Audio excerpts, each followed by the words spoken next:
তোর হবু বর হাফ প্যান্ট পরে তোকে দেখতে এসেছে। কথাটি বলে হেসে কুটি কুটি তৌসা। আনিশা খালাতো বোন তৌসার কথায় অবাক হলো। আনিশা এবার সবে ইন্টারে উঠেছে, বিয়ে করার বিন্দু মাত্র ইচ্ছে তার নেই, কিন্তু মায়ের কথার উপর সে কিছু বলতে পারবে না। আর তাই চুপচাপ তৈরি হয়ে গেছে পাত্রপক্ষের সামনে যাওয়ার জন্য। বাড়ির ছোট মেয়ে, সে তার বড় এক ভাই আছে, বাবা জার্নালিস্ট, মা টিচার। আনিশাকে নিয়ে পাত্রপক্ষের সামনে গেল তৌসা। আনিশার মাথায় ঘুমটা দেয়া, কিন্তু তার মন ছটফট করছে হাফ প্যান্ট পরে থাকা লোকটিকে দেখে। কে এমন ব্যাককল মার্কা কাজ করেছে তাকে দেখতে চায় আনিশা। আনিশাকে দেখেই পাত্রের মা মিসেস রহিমা চৌধুরী উঠে এলেন। তৌসা আনিশাকে ইশারা করলো ওনাকে সালাম করতে। আনিশা সালাম করতে নিলে রহিমা বেগম আটকে দিলেন। থাক মা থাক, সালাম করতে হবে না। ভারী মিষ্টি দেখতে তুমি, এসো আমার পাশে বসো। আনিশাকে রহিমা বেগমের পাশে বসানো হলো। আনিশা বারবার এদিক ওদিক তাকাচ্ছে, কে হাফ প্যান্ট পরে আছে তাকে দেখতে, কিন্তু দেখতে পেল না কাউকে। কিন্তু সামনে সোফার দিকে খেয়াল করতে দেখলো কেউ একজন প্লাজোর সাথে পাঞ্জাবি পরে বসে আছে। আনিশা প্রচুর হাসি পেলেও সেটা কন্ট্রোল করার চেষ্টা করছে। ওদিকে যার এত দূর অবস্থা সে মনে মনে রাগে ফুলছে। তার পাশে বসা তার বাবা। সে তার বাবাকে বলে, বাবা, বাসায় কি যাবা না? ইয়াস, থামো তো। এমনিতেই তো পাজামা না পরে এসেই এক কেলেঙ্কারি বাঁধিয়েছো, এখন আবার এভাবে ছটফট করছো। তোমার আম্মু কিন্তু বাসায় গিয়ে চিল্লাবে। বাবার কথায় মুখ আরো তেতে হয়ে গেল ইয়াসের। সে মনে করছে সকালের কথা, সে কেন পাজামাটা পরলো না। ফ্ল্যাশব্যাক। গভীর ঘুমে আচ্ছন্ন ইয়াস। তখনই তার রুমে আসে রহিমা বেগম। ছেলের মুখে এক জগ পানি ঢেলে দেয়। লাফিয়ে উঠে ইয়াস। আম্মু, এটা কি করতেছো? এমনি পানি দাও কেন? সন্ধ্যা 7টা বাজে, তুই এখনো ঘুমাস কেন? সারাদিন তুই কি ঘুমাস? এমনি তো মইরা থাকবি, তাও বুঝবো না যে মরছিস, ভাববো ঘুমিয়ে আসিস। মায়ের কথা কি উত্তর দিবে তা জানা নেই ইয়াসের। সে এখন প্রচন্ড বিরক্ত। ইয়াস বাবু, শোন না, বলো আম্মু। তোর জন্য ভালো একটা সম্বন্ধ এসেছে। আমি কতদিন বলছি আম্মু, আমি এখন বিয়ে টিয়ে করবো না। তুই করবি না, তোর বাবা করবে। এসব তুমি কি বলো ইয়াসের আম্মু? রুমে ঢুকতে ঢুকতে বলে উঠে রিশাদ চৌধুরী। কথাটা বলে নিজেই ব্যাকল হয়ে গেছেন রহিমা বেগম, তাই কথা পাল্টিয়ে বলে, কাল মেয়ে দেখতে যাব, রেডি থাকবি, সকাল সকালই বের হব। আর খবরদার, এবার যদি মেয়ে দেখে এসে ক্যান্সেল করিস তো তোকে বাসা থেকে বের করে দিব। আমার ছেলে বউয়ের মুখ দেখার থেকে কেউ আটকাতে পারবে না এবার। বলে হনহন করে চলে যায় রহিমা বেগম। রিশাদ সাহেব ছেলের দিকে তাকিয়ে বলে, বুঝলে ইয়াস, তোমার মা একা আর ঝগড়া করে পেরে উঠছে না, তাই একটা সঙ্গী চাইছে, এনে দেও তো তাড়াতাড়ি। বলে রুম ত্যাগ করে রিশাদ সাহেব। ইয়াস ভাবে, এমন ফ্যামিলি কার আছে, ধ্যাত তার ঘুমটা। ইয়াস উঠে সোফায় শুয়ে আবার ঘুমিয়ে পড়ে। পরের দিন সকাল 11:30টায় সবাই বাড়ির বাইরে ওয়েট করছে। ইয়াসের বড় ভাই ইরফান, তার বউ ইরা, রহিমা বেগম, রিশাদ সাহেব সকলে, কিন্তু বরের কোনো খবর নেই। রহিমা বেগম তো রেগে বলেন, এই ছেলের ঘুম কি এ জীবনে ভাঙবে না ইরফানের বাবা? তোমার মতো হয়েছে। কি বললে? এই জন্য আমি তোমার সাথে কথা কম বলি। এদিকে শ্বশুর শাশুড়ির এই মিষ্টি ঝগড়া দেখে ইরা হেসে বলে, মামুনি, তুমি এমন করো না, আমি ভাইয়াকে ডেকে আনছি, দাঁড়াও। আচ্ছা মা। ইরা গেল ইয়াসকে ডাকতে। ইরা গিয়ে দেখে ইয়াস মনের সুখে ঘুমাচ্ছে। ইরা গিয়ে জানালার পর্দা সরিয়ে দেয়। চোখে আলো পড়তে উঠে বসে ইয়াস। ভাবিজান, এভাবে আমার ঘুমের শত্রু হচ্ছ কেন? কারণ তুমি এখনো উঠো নাই আর সবাই বাইরে ওয়েট করছে। কি? কেন? কেন আবার? মেয়ে দেখতে যাওয়ার কথা আজ না? শিট, আমি তো ভুলে গিয়েছিলাম। এখন তাড়াতাড়ি উঠে রেডি হয়ে এসো, নইলে মামুনি আসলে তোমার খবর আছে। আমি আসছি 5 মিনিটে। ওকে। ইরা রুম থেকে চলে যায়। আর ইয়াস ফ্রেশ হয়ে এসে কাভার্ড খুলে একটা পাঞ্জাবি পরে নেয়। তারপর চুল সেট করে হাতে ওয়াচ পরতে পরতে বাড়িতে আসে। ইয়াসকে দেখে সবাই গাড়িতে বসে আছে। ও গিয়ে বসে, তারপর চলে আসে, কিন্তু কারোই খেয়াল নেই যে ইয়াস প্যান্ট পরে নাই। রাতে হাফ প্যান্ট আর গেঞ্জি পরে ঘুমিয়েছিল, কিন্তু উঠে পাঞ্জাবি পরলেও পাজামাটা সে পরেনি। আনিশাতে বাসায় গাড়ি এসে থামতে সকালে গাড়ি থেকে নেমে পড়ে। ইয়াস ফোনের দিকে তাকিয়ে গাড়ি থেকে নামে। তারপর সামনে তাকিয়ে দেখে সকলে অবাক চোখে ওর দিকে তাকিয়েছে। আর রহিমা বেগম রেগে তাকিয়ে আছে। মেয়ের বাড়ির সকলে মুখ টিপে হাসছে। কথায় কথায় ইয়াসের কানে এক কথা এলো, তা হলো হবু বর হাফ প্যান্ট পরে পার্টি দেখতে আসছে। কথাটা কানে যেতে ইয়াস নিচের দিকে দেখে সে সত্যি পাজামা পরতে ভুলে গেছে। এমন ঘটনা বোধহয় আগে কখনোই হয়নি। মেয়ে দেখতে এসেছে হবু বর হাফ প্যান্ট পরে। ইয়াস অসহায়ভাবে তার মায়ের দিকে তাকিয়ে আছে। রহিমা বেগম রেগে ভেতরে চলে যান। ইরফান যেতে নিলে ইয়াস হাত ধরে আটকে দেয়। ছাড় আমার হাত, তোর সাথে দাঁড়িয়ে থেকে বেইজ্জতি হতে আমি পারবো না। ভাইয়া হেল্প। আমি পারবো না, এখন এই হাফ প্যান্ট পরেই মেয়ে দেখ, গাধা একটা। ধ্যাত। সবাই ইয়াসকে রেখে ভেতরে গেল। তখন তৌসার বোনের হাজবেন্ড অনেক এগিয়ে আসে ইয়াসের দিকে। আরে তুমি এভাবে মুড অফ করো না, এসো আমি তোমাকে হেল্প করছি। থ্যাংক ইউ ভাইয়া, একমাত্র আপনিই বুঝলেন আমার অবস্থাটা। অনেক রুমে এসে ইয়াসকে ওর একটা নিউ প্যান্ট পরতে দেয়। ইয়াস খুশি হয়ে পরে নেয়, বাট প্যান্টটা এতই ঢিলা হয় যে খুলে যেতে নেয় বারবার। আসলে অনেক একটু গুলুমুলু টাইপ। ইয়াসের অবস্থা এখন ছেড়ে দে মা, কেঁদে বাঁচে। আর কি করার, এই প্যান্ট পরে কোনো রকম ধরে সোফায় গিয়ে বসে পড়ে ইয়াস। বর্তমান ইরফান ওকে দেখে হেসে কুটি কুটি। আনিশার আম্মু সকলে খাবার দিচ্ছে, সবাই একে অপরের সাথে কথা বলছে। তখনই ইয়াসের বাবা বলে, আমাদের তো সব কথা বলা হলো, এবার যারা সারা জীবন একে অপরের সাথে থাকবে তাদের একে অপরের সাথে আলাদা কথা বলা উচিত। তাই তো। আনিশা মা, যাও ঈশার বাবাকে নিয়ে ছাদে যাও, কথা বলো দুজনে। আনিশার নাক পিটপিট করছে অনেকক্ষণ ধরে, ভাবছিল কখন এখান থেকে উঠবে। তার মধ্যে এ কথা শুনে মেজাজ খারাপ হয়ে গেল ওর। তারপরও হাসি মুখে উঠে দাঁড়ালো আর ইয়াস প্যান্ট নিয়ে বহু কষ্টে ছাদে উঠলো। বেশ অনেকক্ষণ ধরেই দুজনই চুপ। ইয়াস ভাবছে কিছু বলবে, তখনই তোরসা সহ কয়েকজন কাজিন জুস নিয়ে এলো। আনিশা এই সুযোগে সাইডে গিয়ে নাক মুছে নিল। ওর কাছে টিস্যু থাকেই সবসময়, কিন্তু কথা হলো টিস্যুটা ফেলবে কোথায়? নিচে বিল্ডিং নির্মাণের কাজ চলছে, আর ছাদের মধ্যে ফেলে যদি ইয়াসের চোখে পড়ে যায় একটা লজ্জাজনক ঘটনা হবে। তাই আনিশা ঠিক করলো চোখ বন্ধ করে সামনের দিকে ছুটবে। করলো তাই। তারপর চোখ খুলতে দেখলো ইয়াস ওর দিকে আসছে আর ওর মাথায় টিস্যুটা। ইয়াস বুঝেছে কিছু একটা ওর মাথায় পড়েছে। কি সেটা দেখার জন্য মাথায় হাত দিয়ে দেখলো টিস্যু। ইয়াস অদ্ভুত চোখে আনিশার দিকে তাকালো। আনিশা মেয়েকে এক হাসি দিয়ে ওখান থেকে সরে অন্য পাশে গেল। কাজিনে চলে গেছে জুসের ট্রে রেখেই। আনিশার আম্মু ছাদে আচার রোদের জন্য একটা টেবিল রেখেছে, তার উপরে জুসের ট্রে রেখে গেছে সারা। আনিশা জুসের গ্লাস জোড়া থেকে একটা গ্লাস নিয়ে খেতে লাগলো। তখনই আনিশার পাশে এসে দাঁড়ায় ইয়াস। ইতস্তত বোধ করছে ও। আনিশা বুঝেছে ইয়াস এসে দাঁড়িয়েছে ওর পাশে, কিন্তু লজ্জায় তাকাতে পারছে না। হ্যালো, ওয়াশরুম কোথায়? আমি নিয়ে যাচ্ছি, আসুন।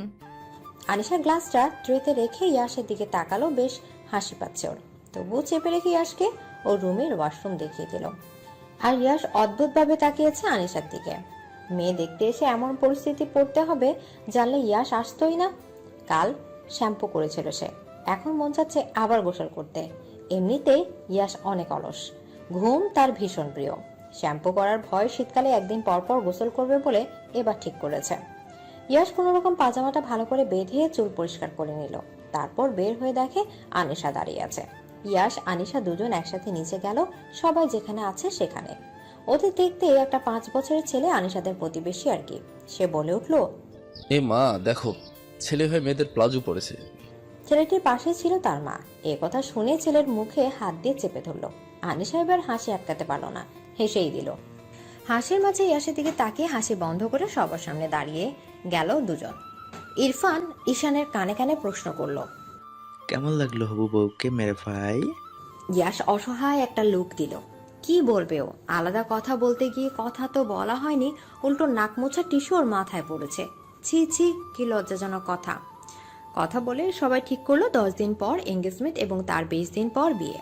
তারপর আরো কিছুক্ষণ কথা বলে ইয়াসরা চলে গেল। ইয়াসরা যেতেই আনিশা সোফায় বসে গলা ফাটিয়ে আর হাসতে লাগলো। ওদিকে গাড়িকে মুখে বিরক্ত নিয়ে বসে আছে ইয়াস। এরকম ঘটনা মেয়ে দেখতে গিয়ে গিয়ে কারোর সাথে আজ পর্যন্ত হয়েছে কিনা সন্দেহ। বাড়ি পৌঁছে ইয়াস আগে গেছে শাওয়ার নিতে।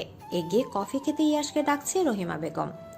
এই ছেলে আবার ঘুমিয়ে পড়েছে আমি নিশ্চিত। কি এক কাণ্ড ঘটিয়ে এলো, হ্যাঁ? আমার মান সম্মান আর একটু হলেও যাচ্ছিল।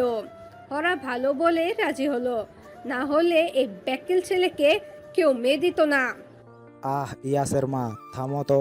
ছেলেটা না হয় একটা ভুল করে ফেলেছে, সারাটা সপ্তাহ তো কলেজে যাই ক্লাস করাতে, প্রফেসর বলে কথা, দুটো দিনই তো বাড়ি থাকে, তাই এভাবে ঘুম নিয়ে খোঁড়া দিচ্ছ। আর তাছাড়া ও তো বেকার নয় যে ওর কাছে কেউ মেয়ে দিবে না। তুমি থামো, একদম ছেলের হয়ে সাফাই গাইবে না। হাফ প্যান্ট পরে গিয়েছে ও মেয়ে বাড়িতে, আর কলেজ থেকে এসে এক ঘুম দেয়, রাতে উঠে 2টা-3টা পর্যন্ত জেগে থাকে। এমন ছেলে আছে কোথাও?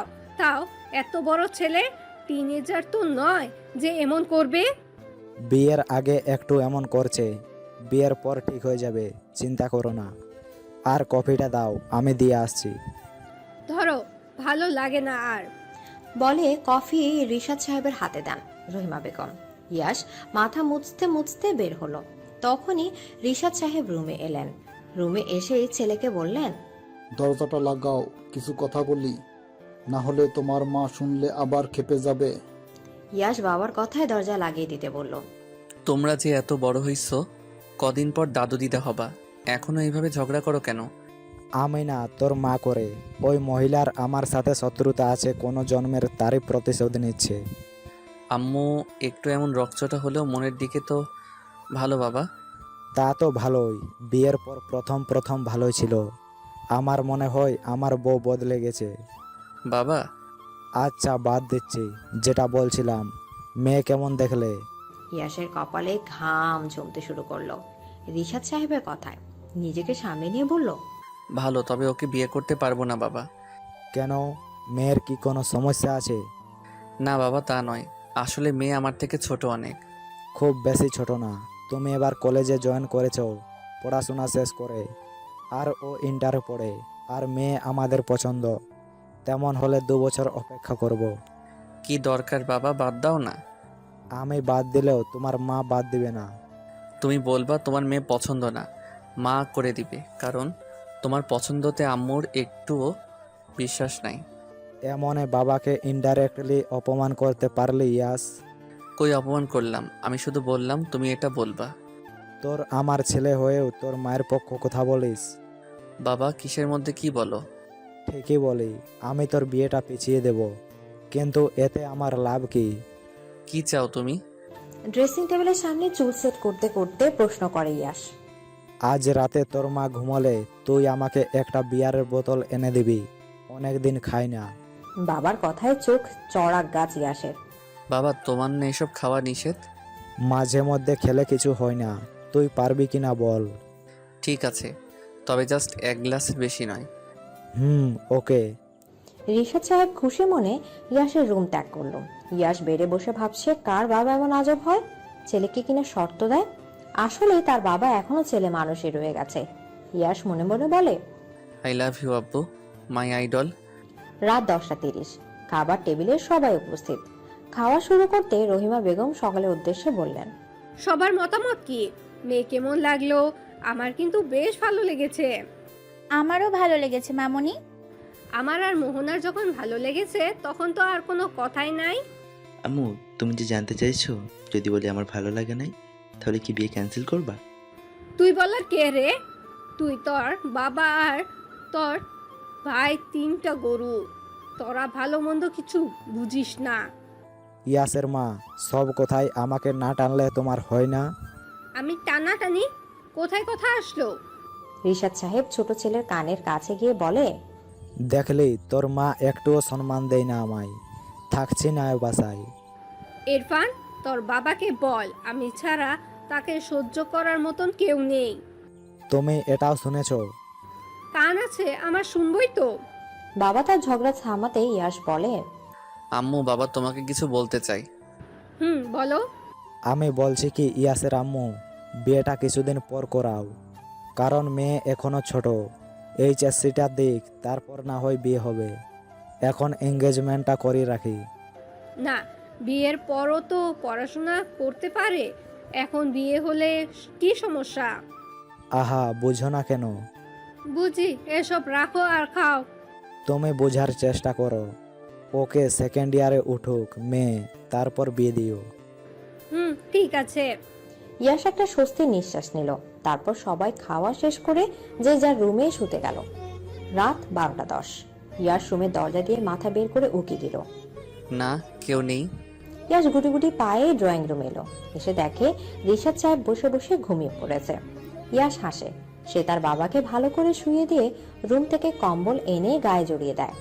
বাবা, তুমি এখন আগের মতোই কিউট আছো। লাভ ইউ বাবা। হয়তো সামনাসামনি কোনোদিন বলতে পারবো না, পৃথিবীতে একমাত্র বাবা তুমি আছো বলে নিজের সব চাওয়া পাওয়া পূরণ হচ্ছে। লাভ ইউ বাবা। কথাগুলো বলে পিছিয়ে ঘুরতে দেখে ইরফান দাঁড়িয়ে আছে। ভাইয়া, তুমি কখন এলে? একটু আগে। তোমার মন খারাপ কেন ভাইয়া? এমনি যা, ঘুমাতে যা। তোর হাতে কি ওটা? ইয়াস বিয়ারের বোতলটা লুকিয়ে ফেললো। কিছু নাই ভাইয়া। আচ্ছা যা। ইয়াস ওর রুমে চলে গেল। সকাল সকাল রেডি হচ্ছে। ইয়াস আজ কলেজে যেতে হবে, ক্লাস আছে। ক্লাস শেষ করে বন্ধুদের সাথেও দেখা করতে হবে তাকে। তাড়াতাড়ি রেডি হয়ে এসে ব্রেকফাস্ট করতে বসে। সবাই আছে সেখানে।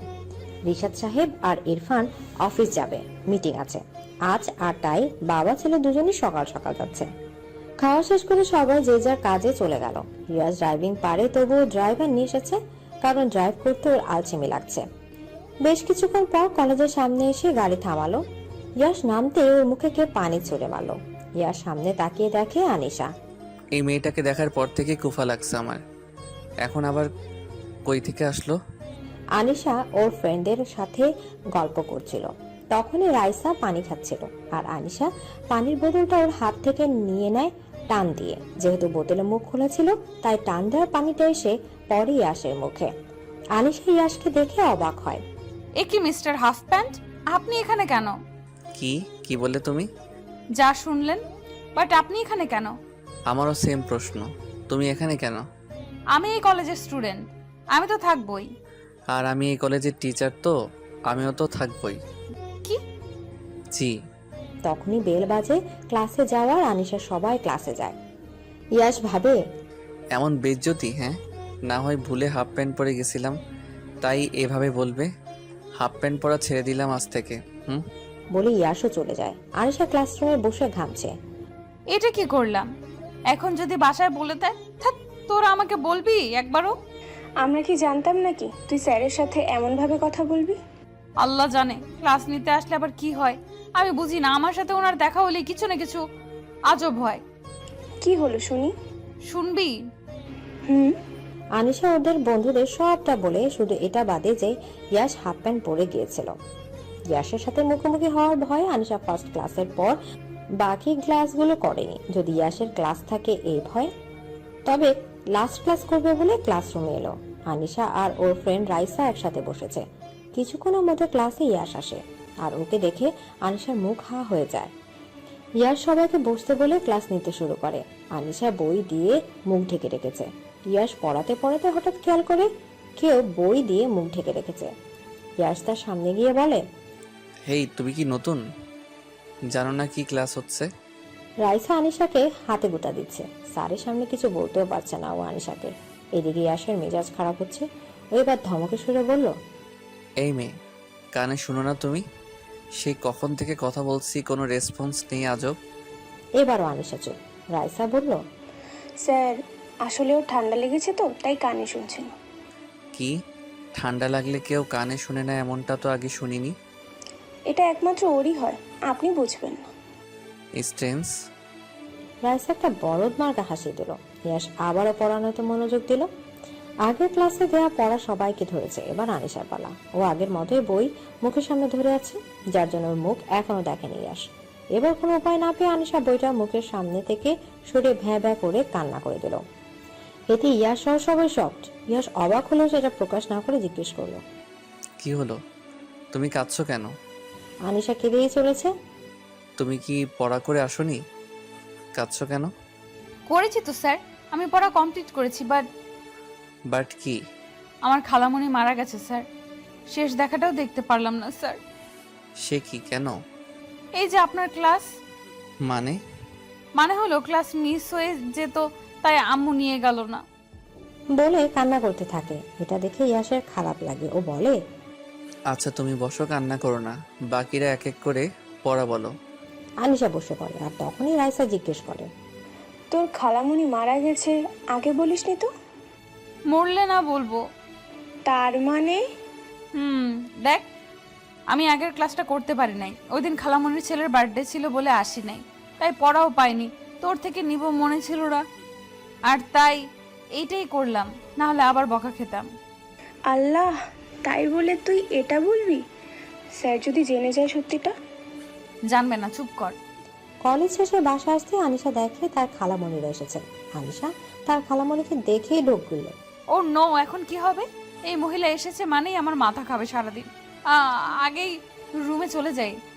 আনিশা পা টিপে টিপে রুমে যেতে নিলে আনিশা খালামণি মিসেস লাবণ্য আনিশার সামনে দাঁড়ায়। আনিশা একটা মেয়েকে হাসি দিল। আরে খালামণি, কখন এলে? একটু আগে। সামনে তো তোর এনগেজমেন্ট, তাই চলে এলাম। ও তুই কিন্তু আমার দেওরের ছেলেকে বিয়ে করলেই পারতিস। কত সুন্দর দেখতে, শুধু একটু মেয়ে বাতিক আছে, তাই বলে কি ও ভালো মেয়ে ডিজার্ভ করে না? নাও, শুরু হয়ে গেছে, পালাই। কি রে, কি ভাবিস? কিছু না খালামণি, আমি ফ্রেশ হয়ে আসি। বলে আনিশা দৌড়ে রুম থেকে চলে যায়। বিকেল 3:54। আনিশা ঘুম। হঠাৎ হাসাহাসির আওয়াজে ঘুম ভাঙে ওর। উঠে ওড়না গলায় পেঁচিয়ে বাইরে আসে। এসে দেখে এক দাঁতওয়ালি মহিলা পান খেয়ে বিকট ভাবে হাসছে।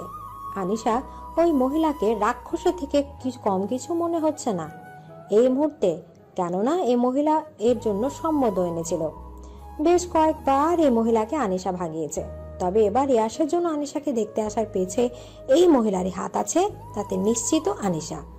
ও ঘটক মহিলার সামনে যায়। ওকে দেখে ভয় পেয়ে যায় লাভলি বেগম, কেননা আগের বার যখন পাত্রের ছবি নিয়ে এসেছিল আনিশা, ওনাকে মরিচের শরবত খাইয়েছিল। আনিশা ওনাকে সালাম দেয়। আসসালামু আলাইকুম।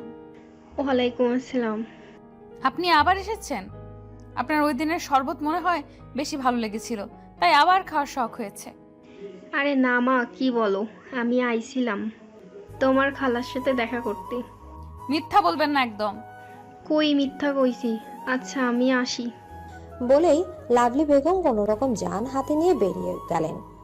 এনার স্বভাব খুবই খারাপ। 18 বছরের কোনো মেয়েকে দেখলেই হয়েছে বিয়ের জন্য পাত্রপক্ষের ঢালি নিয়ে হাজির হয়ে যায়। লাভলি বেগম যাওয়ার পর আনিশা দরজা লাগাতে যায়, কিন্তু কপাল খারাপ থাকলে যা হয়। আনিশা দরজা লাগাবে এমন সময় 2টা গাড়ি এসে থামে ওদের বাসার সামনে। কে এসেছে দেখার জন্য আনিশা ওয়েট করে। তখনই গাড়ি থেকে ডার্ক ব্লু পাঞ্জাবি পাজামা পরা ইয়াস নামে। তারপর একে একে সবাই নামে। এ কি, এনারা এখন আমাদের বাসায় কেন? আনিশা তাড়াতাড়ি দরজা লাগিয়ে আসতে দেখে ওর আম্মু দাঁড়িয়ে আছে। ওভাবে হাঁপাচ্ছিস কেন? আর দরজা খুলে দে, এক্ষুনি ইয়াসরা আসবে। কেন আম্মু? তোর খালামণিদের সাথে পরিচয় করিয়ে দিব, আর এঙ্গেজমেন্টের জন্য শপিং এ যাব। তুই আর ইয়াসও যাবি, তোদের হাতের মাপটা লাগবে। বলতে বলতে বেল বেজে ওঠে। আনিশার আম্মু দরজা খুলতে গেলেন। আনিশার মুখ দিয়ে আপনা আপনি বের হয়ে গেল। বাস। আনিশা দৌড়ে ওর রুমে যেতে নিল, কিন্তু দরজার সাথে বেজে চিৎপাট হয়ে পড়ে গেল। পড়ে যাওয়ার শব্দে সকলে এলো। এসে আনিশাকে এভাবে পড়ে থাকতে দেখে থ হয়ে গেল। আনিশার আম্মু রেগে বলে, এভাবে পড়লে কি করে? আম্মু পড়ি নাই তো, আমি তো ডান্স করছিলাম। আনিশার কথায় উপস্থিত সকলে আরেক দফা অবাক হলো। আনিশার খালামুলি বলল, তুই না দৌড়াদৌড়ি বেশি করিস নে, ওঠ। আনিশা বহু কষ্টে উঠল। কোমরটা বোধহয় গেছে, কাউকে বলতেও পারছে না। খুঁড়িয়ে খুঁড়িয়ে রুমে গেল। আনিশার আম্মু ইয়াসদের বসতে বলল। সবাই বসে গল্প করছে। তখনই আনিশার আম্মু সকালের সাথে তার বোনকে পরিচয় করিয়ে দিলেন। ইয়াস মুখ ফসকে বলেই ফেলল, মরা মানুষ জিন্দা হলো কি করে আন্টি? ইয়াসের কথা আনিশার আম্মু মিসেস মুক্তা বেগম বেশ চমকে উঠলেন। এসব কি বলছো বাবা? আমার বোন মরবে কেন? কেন তা জানি না, তবে আনিশা আজ কলেজে বলল ওর খালা মারা গেছে, তাই ভাবলাম ইনি হয়তো সেই। ছি আপু, তোর মেয়ে আমায় চিন্তা মেরে ফেলে রে। লাবণ্য বেগমের মরা কান্না শুরু হয়ে যাওয়ায় আগেই রিফাত সাহেব এলেন। কি হয়েছে? দুলা ভাই, আপনার মেয়ে আমাকে মেরে ফেলছে। মিথ্যা বলার স্বভাব তোমার গেল না লাবণ্য। কই, তুমি তো ঠিকই আছো। রিফাত সাহেবের কথা একটু দমে গেলেন লাবণ্য বেগম। রিফাত সাহেব সকলের সাথে গল্পে মশগুল হয়ে গেলেন আর আনিশার বলা কথাটা কাটিয়ে দিলেন। তবে ইয়াস এখনো বুঝতে পারছে না আনিশা কেন এমন কথা বলল। আজব, বড়ই অদ্ভুত মেয়ে তার বউ হতে চলেছে। বিকেলে সকালে শপিং এ এসেছে। মূলত এঙ্গেজমেন্টের যাবতীয় শপিং আজই করা হবে। ইয়াস চেষ্টা করছে একবার আনিশার সাথে কথা বলার, কিন্তু সুযোগ করে উঠতে পারছে না। এখন কথা বলাটাও জরুরি। এদিকে আনিশা এড়িয়ে চলার চেষ্টা করছে ইয়াশকে। আমার কোমরের ব্যথা কমে না কেন? এই অবস্থায় আবার আমাকে টেনে এনেছে। খালামণি যে 2 ঘন্টা আগে ঘুরাবে। ফুর। এদিকে আনিশা মনে মনে কথাগুলো ভাবতে ভাবতে হাঁটছিল, তখনই কারো বুকের সাথে বাড়ি খায়। উপরের দিকে তাকিয়ে দেখে ইয়াশ। স্যার আপনি? এমন অবাক হচ্ছ যেন আজ প্রথম দেখলে। না মানে তা না, আমি ভয় পেয়ে গেছিলাম। এভাবে হাঁটছো কেন? ভালো করে হাঁটো। আপনার জন্য আমার কোমর ভাঙছে, আর এখন আসছেন বলতে ভালো করে হাঁটতে? আমি কি বলছিলাম তোমাকে ফ্লোরে নাগিন ড্যান্স করো? বলে ইয়াশ পকেটে দুহাত গুজে চলে যায়। কি বলে গেল? শুধু শুধু অপমান করলো। বুঝেছিল যখন যে আমি পড়ে গেছি, একটু ডক্টরকে তো ডাকতে পারতো। ফুর। এদিকে প্রায় ঘন্টাখানেক পর ওদের শপিং শেষ হলো। ডিনার করে সবাই বাসায় যাবে। ডিনারের পর যে যার বাড়িতে উঠে পড়ে। আনিশা দুটো গাড়ির সামনে গিয়ে দেখে জায়গা নেই। আম্মু, তুমি কি আমাকে ফেলে যাবা? কেন এমনটা মনে হয় তোমার? তুমি ইয়াশের সাথে যাবা? কি? আরে যা যা, জামাই বাবার সাথে যা, কথা বলবি তোরা, তোদের মধ্যে জড়তা কেটে যাবে। কিন্তু কোনো কিন্তু না আনিশা, যাও। আর কি করার, আনিশাকে যেতেই হলো। ইয়াশের গাড়ির সামনে আসতে বাকি দুটো গাড়ি চলে গেল। মানে এখন স্যার যদি আমাকে মেরে গুম করে দেয়, আমাকে বাঁচানোর জন্য কেউ নেই। আনিশাকে এভাবে দাঁড়িয়ে থাকতে দেখে ইয়াশ বলে, মিস, নাগিন এভাবে দাঁড়িয়ে না থেকে উঠুন, এমনিতেই লেট হয়ে গেছি আমরা। আনিশা উঠলো। ইয়াশ চুপচাপ ড্রাইভ করে যাচ্ছে, আনিশাও চুপ। বেশ কিছুক্ষণ পর গাড়ি চলতে চলতে থেমে গেল। আনিশা প্রায় ঘুমিয়ে পড়েছিল, তাই চমকে উঠে জিজ্ঞেস করলো, কি হলো স্যার? বুঝলাম না, দাঁড়াও নেমোনা দেখছি। ইয়াশ নামলো দেখতে। আনিশা গ্লাস নামিয়ে জিজ্ঞেস করলো, কি হয়েছে স্যার? যা হওয়ার তাই হয়েছে, কুফা সাথে নিয়ে আসছি, 2টা টায়ার গেছে। কি? এখন যাব কিভাবে? জানি না আমি। স্যার কি হলো, আপনি এমন রিয়াকশন দিচ্ছেন কেন? তুমি স্যার ডাকা অফ করো। স্যার শুধু কলেজে আর বাহিরে। বাহিরে কি? ইয়াশ কিছু বলতে গিয়েও থেমে গেল। মনে মনে নিজেকেই বলল, কি হয়েছে তোর ইয়াশ? কি বলতে যাচ্ছিলে? যে তুই ওর হাজবেন্ড? সিরিয়াসলি? এখনো বিয়েও হয়নি, আর তুই তো এই বিয়ে করতেই চাস না। মাথা গেছে তোর? ও স্যার। বলো। কাব্য বুক করুন একটা। নেটওয়ার্ক নেই এখানে, ফাঁকা হাইওয়ে একটা। মানে এখানে আপনি যদি আমাকে মেরে গুম করে দেন, কেউ আমায় খুঁজে পাবে না? ইয়াশ কি উত্তর দেবে ও জানা নেই। এমন টাইমে কেউ এগুলো কিভাবে ভাবতে পারে? এখন টায়ার চেঞ্জ করতে হবে। ও তাড়াতাড়ি করুন। ওই মিস বকবক, আমাকে হেল্প করো, তোমার জন্যই এগুলো হচ্ছে। মানে কি স্যার? মানে তুমি কুফা। কি বললেন? আমি আন্টিকে বলবো আপনি আমার সাথে বাজে বিহেভ করেছেন। কখন করলাম? আচ্ছা নামো, হেল্প করো। আমি পারি না তো। আমি যা বলবো তাই করে দিও, তাতেই হেল্প হবে। ওকে। এরপর আনিশা ইয়াশকে হেল্প করে ইয়াশ টায়ার চেঞ্জ করে। আনিশা দেখে ইয়াশকে কিউট লাগছে। মনে মনে আনিশা বলে, স্যার তো মাশাল্লাহ অনেক কিউট, তাতে আমার কি, স্যার তো স্যারই। এদিকে আনিশাকে ভাবতে দেখে ইয়াশ বলে, এই যে মিস, চলুন। আনিশা গাড়িতে উঠলো, ইয়াশও। বাসায় পৌঁছাতে পৌঁছাতে আনিশা আবার ঘুমিয়ে পড়ে। ইয়াশ ওকে ডাকে কিন্তু উঠে না। এ তো আমার থেকে বড় কুম্ভকর্ণ। ইয়াশ আনিশার আম্মু তার বাবাকে ফোন করে পরে ওরা এসে আনিশাকে নিয়ে যায়। ইয়াশ ওর বাসায় চলে যায়। কয়েকদিন পর ওদের এঙ্গেজমেন্ট হয়ে যায়। কলেজের কেউ এখনো জানে না ইয়াশ আনিশার উড বি হাজব্যান্ড, কিন্তু আনিশার ফ্রেন্ডরা জানে। এঙ্গেজমেন্টের 3 দিন পর একদিন রাত 12টা 2 আনিশা ইয়াশকে ফোন করে। 13 বার ফোন করার পর ইয়াশ ফোন ধরে। হ্যালো স্যার, আপনি কি বেঁচে আছেন? আনিশার কথা ইয়াশ একবার ফোন স্ক্রিনে দেখলো, তাতে বড় করে লেখা মিস কুম্ভকর্ণ। তুমি কি এত রাতে আমাকে এটা বলতে কল দিয়েছো আনিশা? না স্যার, কালকে দেখা করতে পারবেন? কখন? বিকেল 5টায়। ওকে।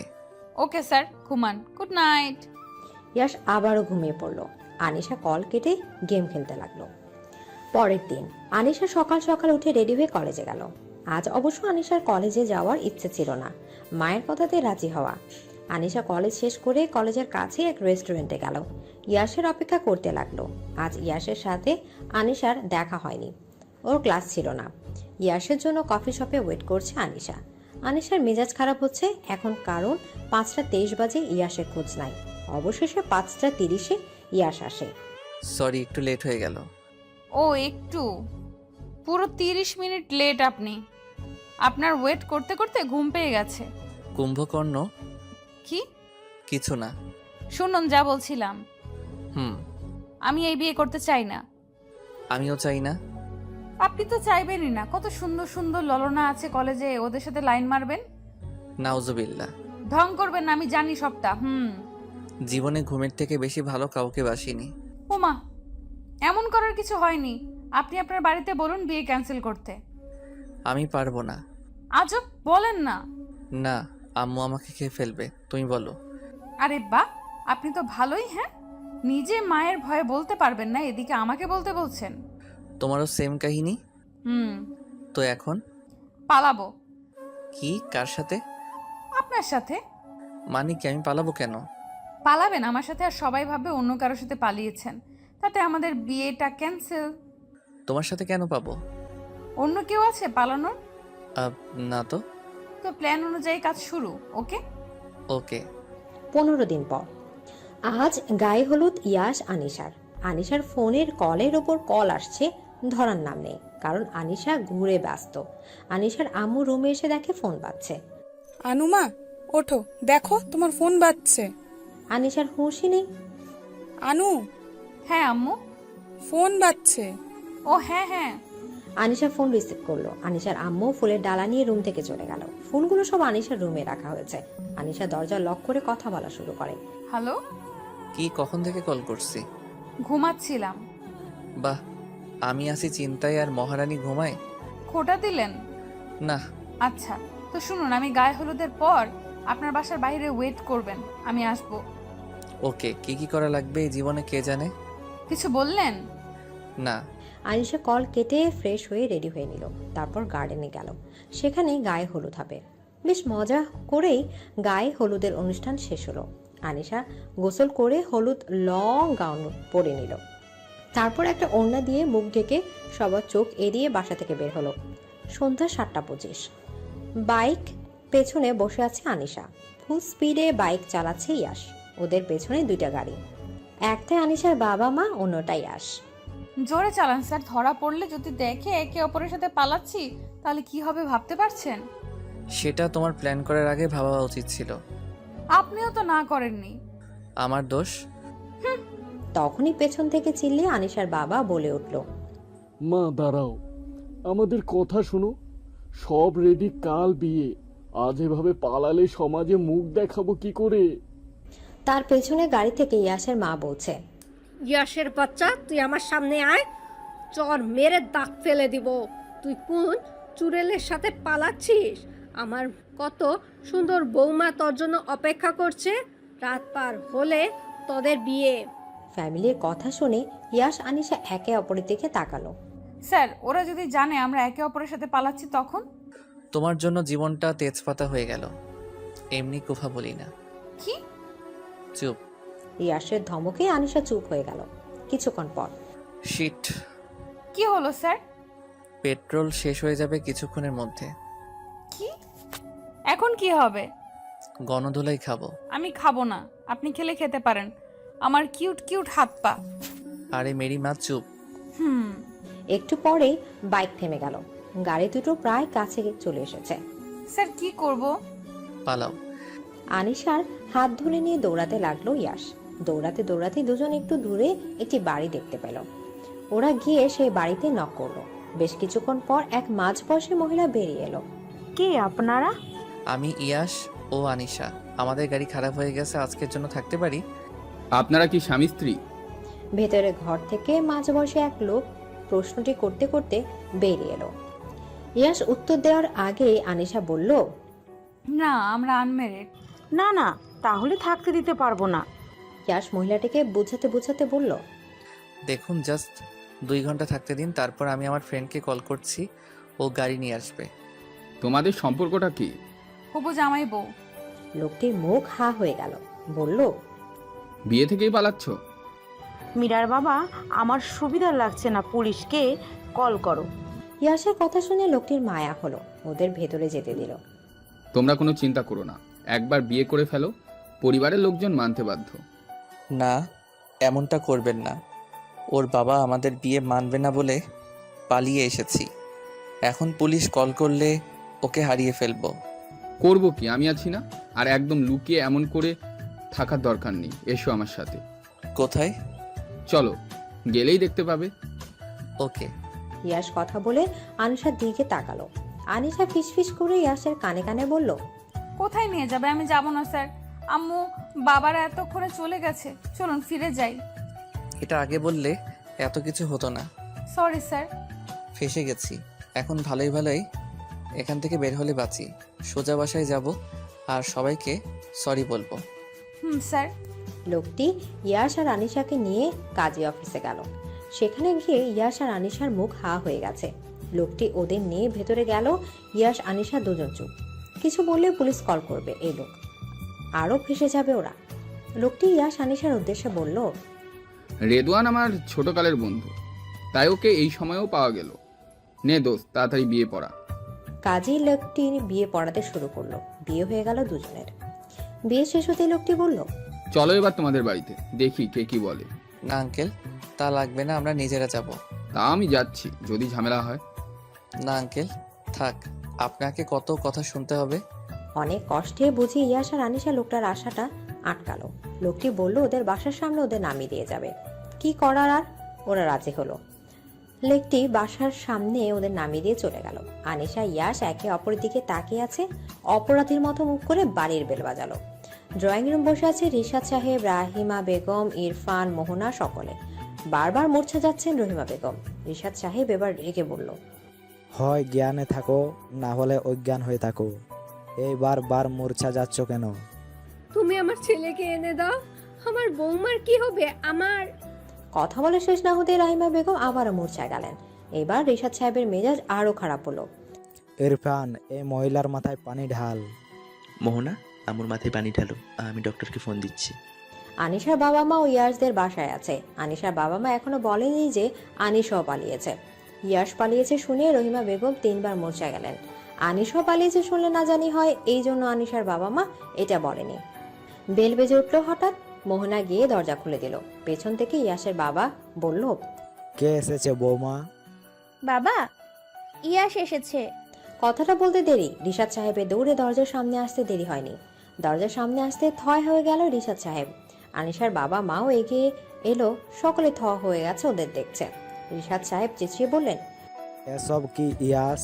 আর বৌমা, তুমি ওর সাথে নিশ্চয় ওকে রাস্তা থেকে এনেছো। কই যাচ্ছিল ও? আমার জুতা কই নিয়ে আসেও? কেউ ওকে কয়টা বাড়ি দেয়? বাবা ইয়াশকে বলতে না দিয়ে ইরকান বলল, বাবা, আমাদের উচিত ভিতরে গিয়ে কথা বলা। এভাবে বাইরে দাঁড়িয়ে কথা বললে প্রতিবেশীরা কি ভাববে? সকলে ভেতরে এলো। রহিমা বেগম বসে আছেন।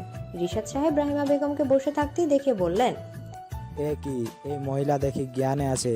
ও মাগো! বেআই মশাই, এখন ঝগড়া রাখুন, শুনি আগে কি হয়েছে। ঠিক আছে, কিন্তু সব শোনার আগেই যদি এই মহিলা আরেকবার মূর্ছা গিয়ে আমার বুকের ধড়ফড়ানি বাড়িয়ে দেয়, তাহলে কিন্তু বাড়ি ত্যাগ করবো আমি। সে কি? আহা, বেআই মশাই বসুন, নিন পানি খান। রিশাদ সাহেব পানি খেয়ে নিলেন। ইয়াশকে উদ্দেশ্য করে ইরফান সর্বপ্রথম প্রশ্ন করল, কি হয়েছিল তোর? এভাবে বাড়ি থেকে পালালি কেন? তো আবার বিয়ের আগের দিন? আসলে ভাইয়া হয়েছে কি? কি হয়েছে আবার? নিশ্চয় কোনো মেয়ে নিয়ে কাহিনী আছে। সব বাপের স্বভাব পেয়েছে। রহিমা বেগমের কথায় তেলে বেগুনে জ্বলে উঠলেন রিশাদ সাহেব। রেগে বললেন, সব বিষয় আমার দোষ টানা কি তুমি বাদ দিবে রহিমা? রহিমা বেগম মুখ ঘুরিয়ে নিলেন। তার অভিমান হয়েছে এই মুহূর্তে ছেলের উপর। রিশাদ সাহেব এবার আনিশাকে উদ্দেশ্য করে বললেন, মা, তুমি বলো এই গাধাটাকে কোথায় পেয়েছো? আর তোমার বাবা বলল তুমি নাকি পার্লারে গিয়েছিলে, সেখানে কি এই গাধা ছিল? আনিশা বেশ কিছুক্ষণ চুপ থেকে বললেন, আঙ্কেল, হয়েছে কি, আমি পার্লার থেকে আসার সময় দেখি রোড সাইডে বসে কান্না করছেন উনি। আনিশার কথা ইয়াশের কাশি উঠে গেল। কোনো রকম নিজেকে সামলে চোখ বড় করে আনিশার দিকে তাকালো। আনিশা আবারও বলল, উনি যার সাথে পালিয়েছেন সে ওনার সব নিয়ে ভেগে গেছে। মানে? আনিশার বাবার প্রশ্নে আনিশা ঢোক গিলল। মানেটা আমি বলছি আঙ্কেল। বলো বাবা। আমি যার সাথে পালিয়েছিলাম সে একটা চুড়েল ছিল। আমার পকেট মেরে পালিয়ে গেছে, তাই রোডে বসে শোক পালন করছিলাম। আনিশা রাগী চোখে ইয়াসের দিকে তাকালো, কিন্তু কিছু বলতে পারলো না, কারণ কিছু বললে এখন ফেঁসে যাবে আর বাজে দিকে চলে যেতে পারে ব্যাপারটা। রিশাদ সাহেব কপাল চাপড়ে বলেন, শেষে কিনা পকেট মার মেয়ের প্রেমে পড়েছিলে তুমি। ছি ছি ছি। তোকে কত ভালোবাসতাম, সবসময় ব্র্যান্ডের জিনিস কিনে দিতাম, আর সেই তুই কিনা। আঙ্কেল, এটা বাদ দিন না, যা হওয়ার তা হয়ে গেছে। বাবা, এটা নিয়ে পরে কথা বলবে। কাল বিয়ে আঙ্কেল আন্টি, আপনাদের কি কোনো সমস্যা আছে বিয়েতে? না। আনিশার মা আনিশার দিকে তাকিয়ে কথাটা বলল। সবাই বেশ চুপচাপ হয়ে বসে আছে। ইয়াশ একাই অপরাধীর মতো বসে আছে। আনিশা এই যাত্রায় বেঁচে গেছে বলে সে খুশি। হঠাৎ নাক ডাকার ভয়ঙ্কর শব্দে সকলে চমকে ওঠে। রিশাদ সাহেব বললেন, এই মহিলা আর ঘুমানোর সময় পায় না। থাক বাবা, মা ক্লান্ত, অনেক চিন্তা করেছে আজ। মোহন আর মা, এভাবে এই মহিলার সাফাই গেও না।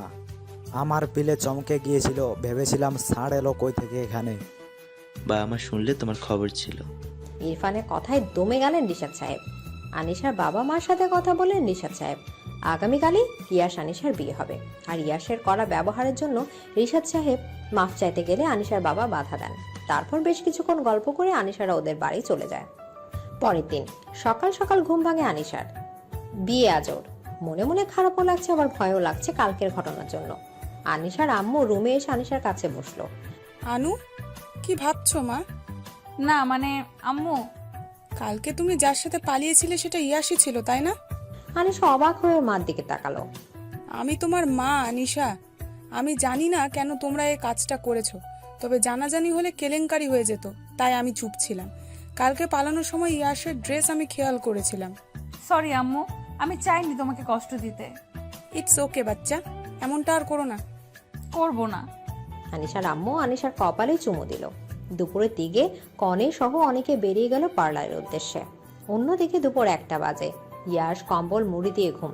রহিমা বেগম ছেলের রুমে এসে ফ্যানের সুইচ অন করে দিলেন। তারপর কম্বল সরিয়ে গায়ে পানি ঢেলে দিল। লাফিয়ে উঠে বসলো ইয়াশ। আম্মু, কি করলে এটা? তোর আজকে বিয়ে, তুই এখনো ঘুমাচ্ছিস কেন? বিয়ে? কার? দূর স্বপ্ন দেখছি। ইয়াশ, আমার কিন্তু রাগ হচ্ছে। কেন? রাহিমা বেগম ইয়াশের মুখে পানি দিলেন। মনে পড়লো কিছু? হ্যাঁ হ্যাঁ। এবার উঠে রেডি হয়ে নে 1 ঘন্টার মধ্যে, বলে রাহিমা বেগম রুম ত্যাগ করলেন। ইয়াশ ফেসবুকে ঢুকে মেসেঞ্জার চেক করলো। না, কোনো নিউ মেসেজ নেই। ইয়াশ রেডি হতে চলে গেল। বিকেলে 3:45 বরযাত্রী এলো। সব রিচুয়াল কমপ্লিট করে ইয়াশরা ভেতরে এলো। আনিশও পার্লার থেকে চলে এসেছে। সকলেই গল্প করছে। তখনই কাজী এলো। ইয়াশ আর আনিশার মাঝে একটা পর্দা দেয়া, তাই কেউ কারো মুখ দেখতে পারেনি এখনো। কাজীকে দেখার জন্য দুজনই সামনে তাকালো। কাজী আর কেউ না, রেদওয়ান। ইয়াশ আনিশা দুজনে একসাথে বলল, নো। কাজিনকে দেখে দুজন এমন করে চিল্লে উঠল যে সবার নজর এখন ওদের দিকে। রাহিমা বেগম বললেন, ষাঁড়ের মতন চেঁচাচ্ছিস কেন? ইয়াশের মুখ চুপসে গেল। আনিশার আম্মু রিমা বেগম আনিশার দিকে রেগে তাকাতে আনিশার মুখও চুপসে গেল। রেদওয়ান নিজের চশমা ঠিক করতে ব্যস্ত। কাল রাতে তার বাসায় চোর এসেছিল। চোর ধরতে যাওয়ার সময় তার চশমা ঠাস করে নিচে পড়ে গেছে। তারপর থেকে সে বেশ ভালো করে চশমাকে দেখছে। এখন তার কাছে চশমা কেনার টাকা নেই, মাসের শেষ, তাই এটা তার শেষ সম্বল। রেদওয়ান চশমা ঠিক করে সামনের দিকে মুখ হাঁ করে ফেলে। সেটা কি দেখছে? যাদের বিয়ে দিয়েছিল আগামীকাল, তারা যে আবারও বিয়ে করছে। বিষয়বস্তু কিছুই বুঝতে পারছে না রেদওয়ান। রেদওয়ান কিছু বলবে তখনই মনে পড়লো তার সুগার আছে, আর যখন তখন ওয়াশরুমে পেয়ে যায় তার। এই মুহূর্তে তার ওয়াশরুম যাওয়াটা জরুরি, কিন্তু সমস্যা হলো সে তো কিছুই চেনে না। রেদওয়ানের পাশে দাঁড়িয়েছিল তৌসার হাজবেন্ড অনেক। রেদওয়ান তাকেই বলল, বাবা, আমাকে একটা হেল্প করো। হ্যাঁ বলুন। ওয়াশরুমটা কোন দিকে? চলুন আমি দেখিয়ে দিচ্ছি। আচ্ছা। অনেক রেদওয়ানকে নিয়ে গেল। এদিকে সেই থেকে কাঁচুমুচু হয়ে বসে আছে ইয়াশ। ইয়াশের কলেজ ফ্রেন্ড আবির মজা করে বলে, কিরে এমন করছিস কেন? এদিকে আরেক ফ্রেন্ড নিলয় সে বলে, আমার কি মনে হয় বলতো, আবির ইয়াশ ভয় পাচ্ছে। আরে ভয় পাস না, আমরা আসি না। ইয়াশ নিলয় পেটে কনুই দিয়ে গুতা দিয়ে বলল, চুপ বে, আমার কপাল থেকে শনি যাচ্ছে না, আর তুই আছিস এসব নিয়ে। আবির সিরিয়াল ভঙ্গিতে বলল, তোর কি লুজ মৌসুম হয়েছে? বলে হা হা করে হাসতে লাগলো নিলয় আর আবির। ইয়াশ বিরক্ত হয়ে চোখ ফিরিয়ে দেখতে লাগলো সামনে। কাজিন দেখতে না পেয়ে শান্তির নিঃশ্বাস ফেললো। ঘেমে গেছে ভয়ে একেবারে। একটু মুখটা ধোয়া দরকার, ভালো লাগবে। ইয়াশ আবিরের হাত ধরে নিচু করিয়ে কানে কানে কি জানি বলে। তখন আবির ওকে নিয়ে বিয়ের আসর থেকে সাইডে আসে। বল কি হয়েছে, বিয়ের আসর থেকে চলে এলি কেন? দোস্ত, আমি ওয়াশরুমে যাব, তুই একটু এদিকটা ম্যানেজ করিস। ও ওকে। ইয়াশ ওয়াশরুমের দিকে গেল। ইয়াশ শেরওয়ানির হাত ফোল্ড করতে করতে ওয়াশরুমে ঢুকতেই এক চিৎকার দিল। রুমের দরজা সাউন্ডপ্রুফ হতে বাইরে আওয়াজ যায়নি। সি সি সি, আপনি কি দরজা লক করতে পারেন না? নাউজুবিল্লাহ। রেদন রেগে চোখে চশমা ঠিক করতে করতে বলল, তুমি দেখি নিজে ভুল করে আমাকেই দোষ দিচ্ছ। বলি এই ছোকরা, তুমি কিছু দেখোনি তো? সব দেখেছি, বাইরে গিয়ে সবাইকে বলবো। কি বলবে তুমি? যা দেখেছি। আয় হায়, না এটা করো না, আমার একটা সম্মান আছে। ওকে বলবো না, তবে একটা শর্ত আছে। কি শর্ত? আমি আর আনিশাকে কালকে আপনি দেখেছেন এবং বিয়ে করিয়েছেন, এই কথা যেন কেউ না জানে। ও মা, কেন বলবো না? তোমরা এখন বিয়ে করছো, তাহলে কাল অমন করে মিথ্যা বললে কেন? সেটা আমি আপনাকে পরে বুঝিয়ে বলবো। এখন যা বলছি তাই করুন, না হলে আমি গেলাম বলতে এখনই যা দেখেছি। না, আমি কাউকে কিছু বলবো না। থাকুন, হালকা হয়ে আসি। বলে ইয়াশ রুম থেকে বেরিয়ে অন্য ওয়াশরুমে চলে গেল। রেদন ঘাম মুছে নিল। রিফাত ইয়া সাহেব এবার বিরক্ত হচ্ছে। কাজিনকে সবাই খুঁজে চলেছে, তার খোঁজ নেই। গেল কই? অনেক এক সাইডে দাঁড়িয়ে কাটলেট খাচ্ছিল। তো শেষে বলল, তুমি এখানে খাচ্ছ? ওদিকে এক কাণ্ড হয়ে গেছে। কি হলো? কাজীকে পাওয়া যাচ্ছে না। না পাওয়ার কি আছে, উনি তো ওয়াশরুমে গিয়েছেন। কাটলেট মুখে দিতে দিতে বলল অনেক। তোষা ঝাঁঝালো কণ্ঠে বলে উঠল, তুমি জানো, তাহলে এতক্ষণ বলনি কেন? সবাই চিন্তায় কি অবস্থা? তুমি কি আগে আমাকে জিজ্ঞেস করেছিলে যে বলবো? খাওয়ার মাঝে জ্বালিও না তো। তোমার সাথে কথা বলাই বেকার। তোষা চলে গেল। বিয়ের আসরে গিয়ে দেখলো কাজী চলে এসেছে। আনিশা ভয় আছে কাজী না জানি কালকে কথাটা বলে দেয়, কিন্তু না, বলল না। আনিশা বেশ স্বস্তির নিঃশ্বাস ফেলল। বিয়ে সম্পন্ন হতে কাজী চলে গেল। এরপর আনিশার কাজিনরা বেশ মজা করলো। এবার এলো বিদায়ের পালা। ইয়াশ প্রচুর ঘুম পেয়েছে, আজ সারাদিন বেশ ধকল গেছে। আনিশাকে কান্না করতে দেখে নিজের অজান্তেই ইয়াশেরও খারাপ লাগতে শুরু করলো। সকলকে কাছে বিদায় নিয়ে গাড়িতে ইয়াশের পাশে আনিশাকে বসানো হলো। ইয়াশ আনিশার দিকে তাকিয়ে চোখ পেরে নিল। গাড়ি চলতে লাগলো আপন গতিতে। একটি গাড়িতে শুধুই আনিশা আর ইয়াশ, বাকি গাড়িতে অন্যরা। আনিশা কান্না করতে করতে হিচকি উঠে গেছে। ইয়াশ আর চুপ থাকতে পারল না। আনিশার কাঁধে হাত দিয়ে বুকে জড়িয়ে নিল। আনিশা অবাক হলেও কিছু বলল না।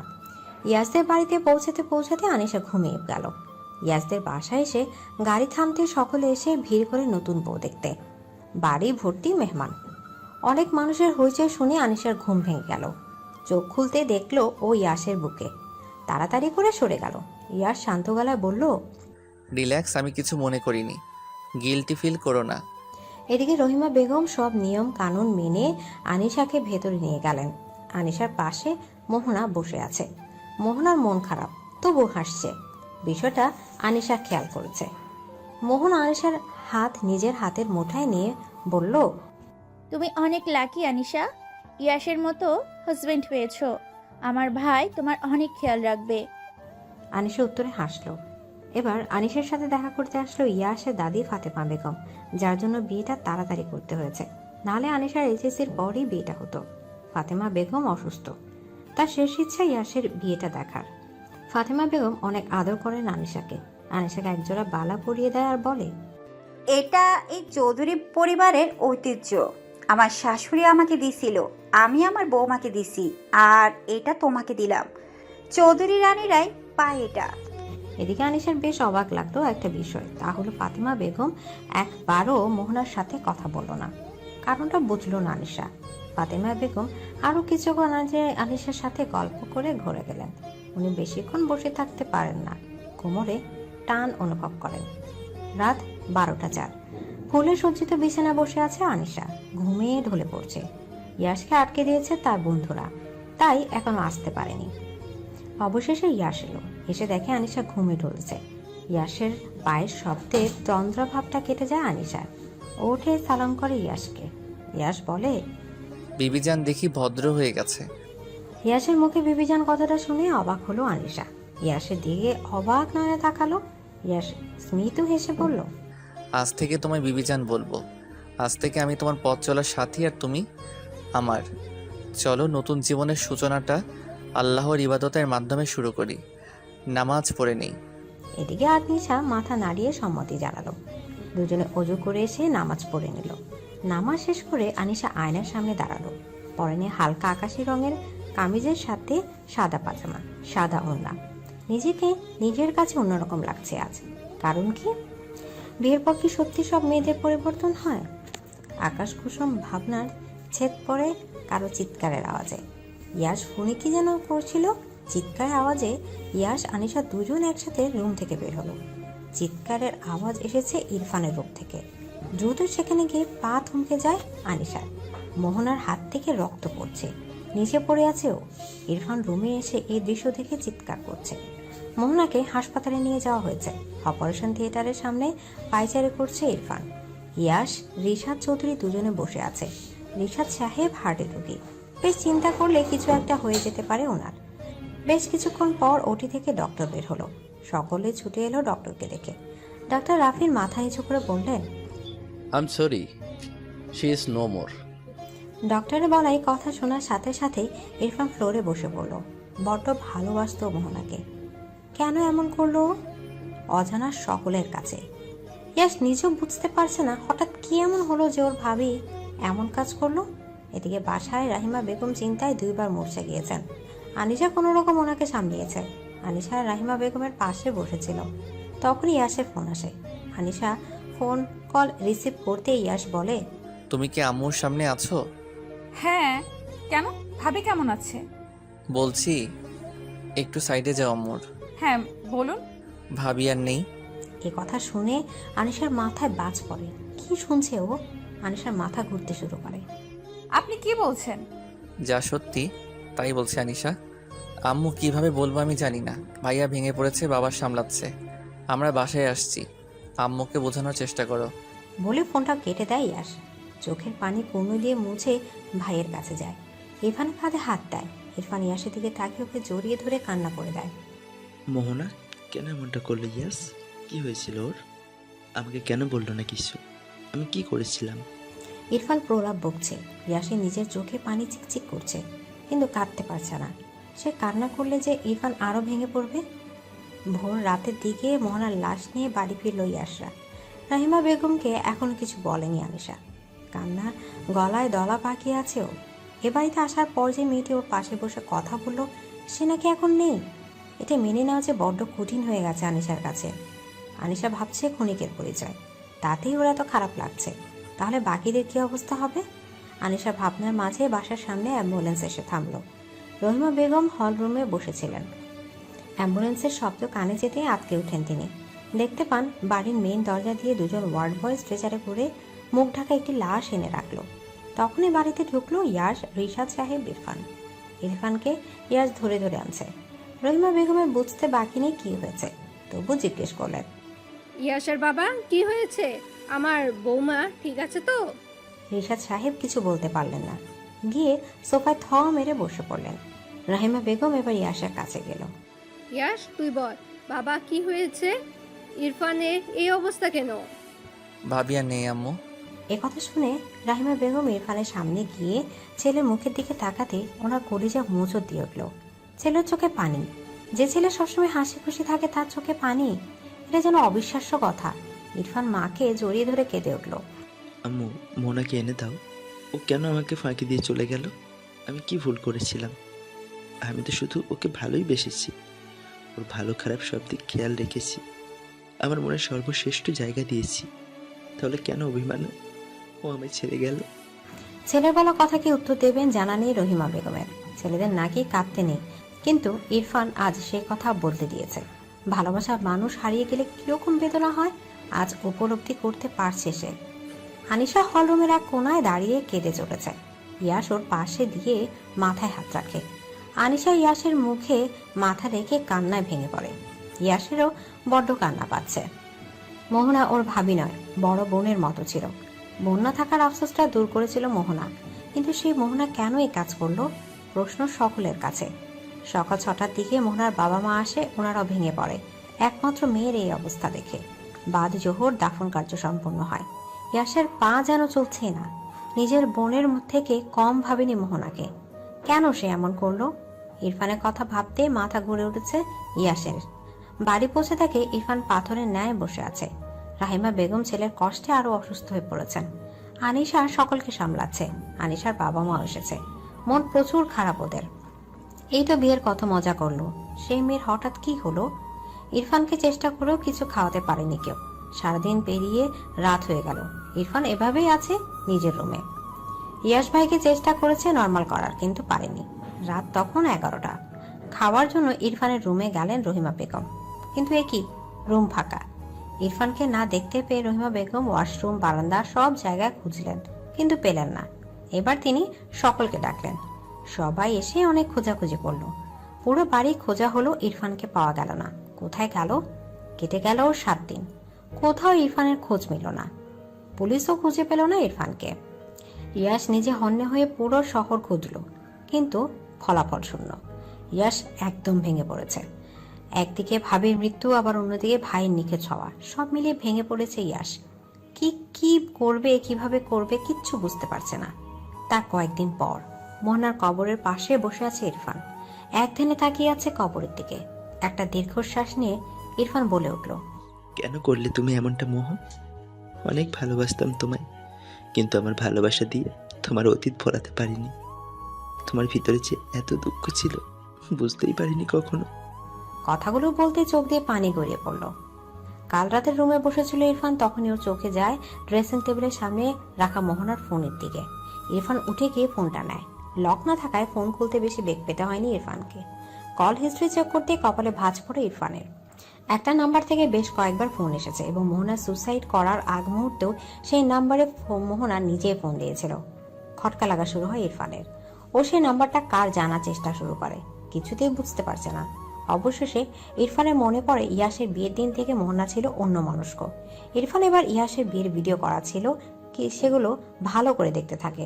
একসময় দেখে মোহনা কোথায় যেন চোখ মুছতে মুছতে দৌড়ে চলে যাচ্ছে, তাও বিয়ের সময়। এবার ইরফান শিওর হয় বিষয়টা জটিল। দেরি না করে বের হয়ে পড়ে সত্যি উদ্ঘাটন করতে। ইরফান যায় সেই কমিউনিটি সেন্টারে যেখানে ইয়াস আনিশার বিয়ে হয়েছে। ইরফানের চেনা পরিচিত বলে অত রাতে গিয়ে কোনো সমস্যা পড়তে হয়নি। ইরফান গার্ডকে বলে বিয়ের দিনে সিসিটিভি ফুটেজ দেখাতে। গার্ড ইরফানকে নিয়ে একটি রুমে যায় এবং বিয়ের দিনে সিসিটিভি ফুটেজ দেখায়। তাতে দেখা যায় বর আসার পর মোহনার ফোন আসে আর মোহনা একটু সাইডে যায় কথা বলতে। তখনই ওর সামনে একজন সুদর্শন যুবক এসে দাঁড়ায়, কোলে একটি বাচ্চা মেয়ে। মোহনা সেই যুবকের সাথে বেশ কিছুক্ষণ কথা বলে এবং তারপর কান্না করতে করতে সেখান থেকে চলে যায়। তারা কি কথা বলেছিল এটা শোনা যাচ্ছিল না। ইরফান ফুটেজটা নিয়ে যায় ওর বন্ধু সাকিবের বাসায়। রাত তখন 1:30। সাকিব ইরফানের কলেজ লাইফের বন্ধু। ইরফান সাকিবের বাসায় যেতেই সাকিব বলল, কি হয়েছে ভাই, সব ঠিক আছে তো? কিছু ঠিক নেই আমার, তোর সাহায্য প্রয়োজন। কি হয়েছে বল। তুই তো একজন থট স্পেশালিস্ট। হ্যাঁ। এই ভিডিওটা দেখ, ওরা কি কথা বলছে সেটা আমাকে বল। ঠিক আছে। সাকিব দেখলো এবং বুঝলো। মুখ কালো করে ইরফানের দিকে তাকালো। ইরফান জিজ্ঞেস করলো, কি হয়েছে বল। ভাবির একটা পার্স ছিল। কি পাস্ট? ভাবি একজনকে ভালোবাসতো, কিন্তু সে ভাবিকে ভালোবাসেনি। বুঝিয়ে বল। ভাবির ফোনে কল আসায় ভাবি সাইডে যায়, আর তখন যে ছেলেটার সাথে দেখা হয় সে ভাবির প্রাক্তন। তাকে বাচ্চা কোলে অবস্থায় দেখে ভাবি জিজ্ঞেস করে, কেমন আছো? ছেলেটি উত্তরে বলে, ভালো। কথায় কথায় ভাবি বলে, ভালোই তো আছো, সুখে আছো? ছেলেটা এখন হেসে বলে, হ্যাঁ তা তো থাকবই, আমার বউ আমার সব কিছু, আমার মেয়ে আমার পৃথিবী। একথা শুনে ভাবির চোখ ভিজে আসে। আবারও জিজ্ঞেস করে, আমার কি দোষ ছিল, সেদিন কেন হারিয়ে গিয়েছিলে? ছেলেটা এখন বলে, আমার তোমার দেহ প্রয়োজন ছিল, আর কিছু না। বলে ছেলেটা চলে যায় আর ভাবি কান্না করতে করতে ভিতরে যায়। ইরফান হতভম্ব হয়ে যায়। চলে আসে মোহনার কবরের কাছে। তুমি যদি একবার আমাকে সবটা বলতে, আমি চেষ্টা করতাম তোমাকে দূরে রাখার এসব থেকে। আমি কি এত বছরে তোমার কাছে কেউ হতে পারিনি? মোহ, কেন এমনটা করলে? অতীত ভেবে বর্তমান নষ্ট করে দিলে। আমার কথা ভাবলে না? তোমার অতীত নিয়ে কোনো মাথা ব্যথা আমার ছিল না, আর না আছে। তুমি আগে যা করেছো করেছো, কিন্তু এখন তো তুমি আমার বউ ছিলে, আমার সারা জীবনের পথ চলার সঙ্গী। আমার কথা একবারও মনে পড়লো না এই কাজটা করার সময়? আমি কিভাবে থাকবো এটা একবারও ভাবলে না? আমি শুধু তোমাকেই ভালোবাসি মোহ, প্লিজ ফিরে এসো।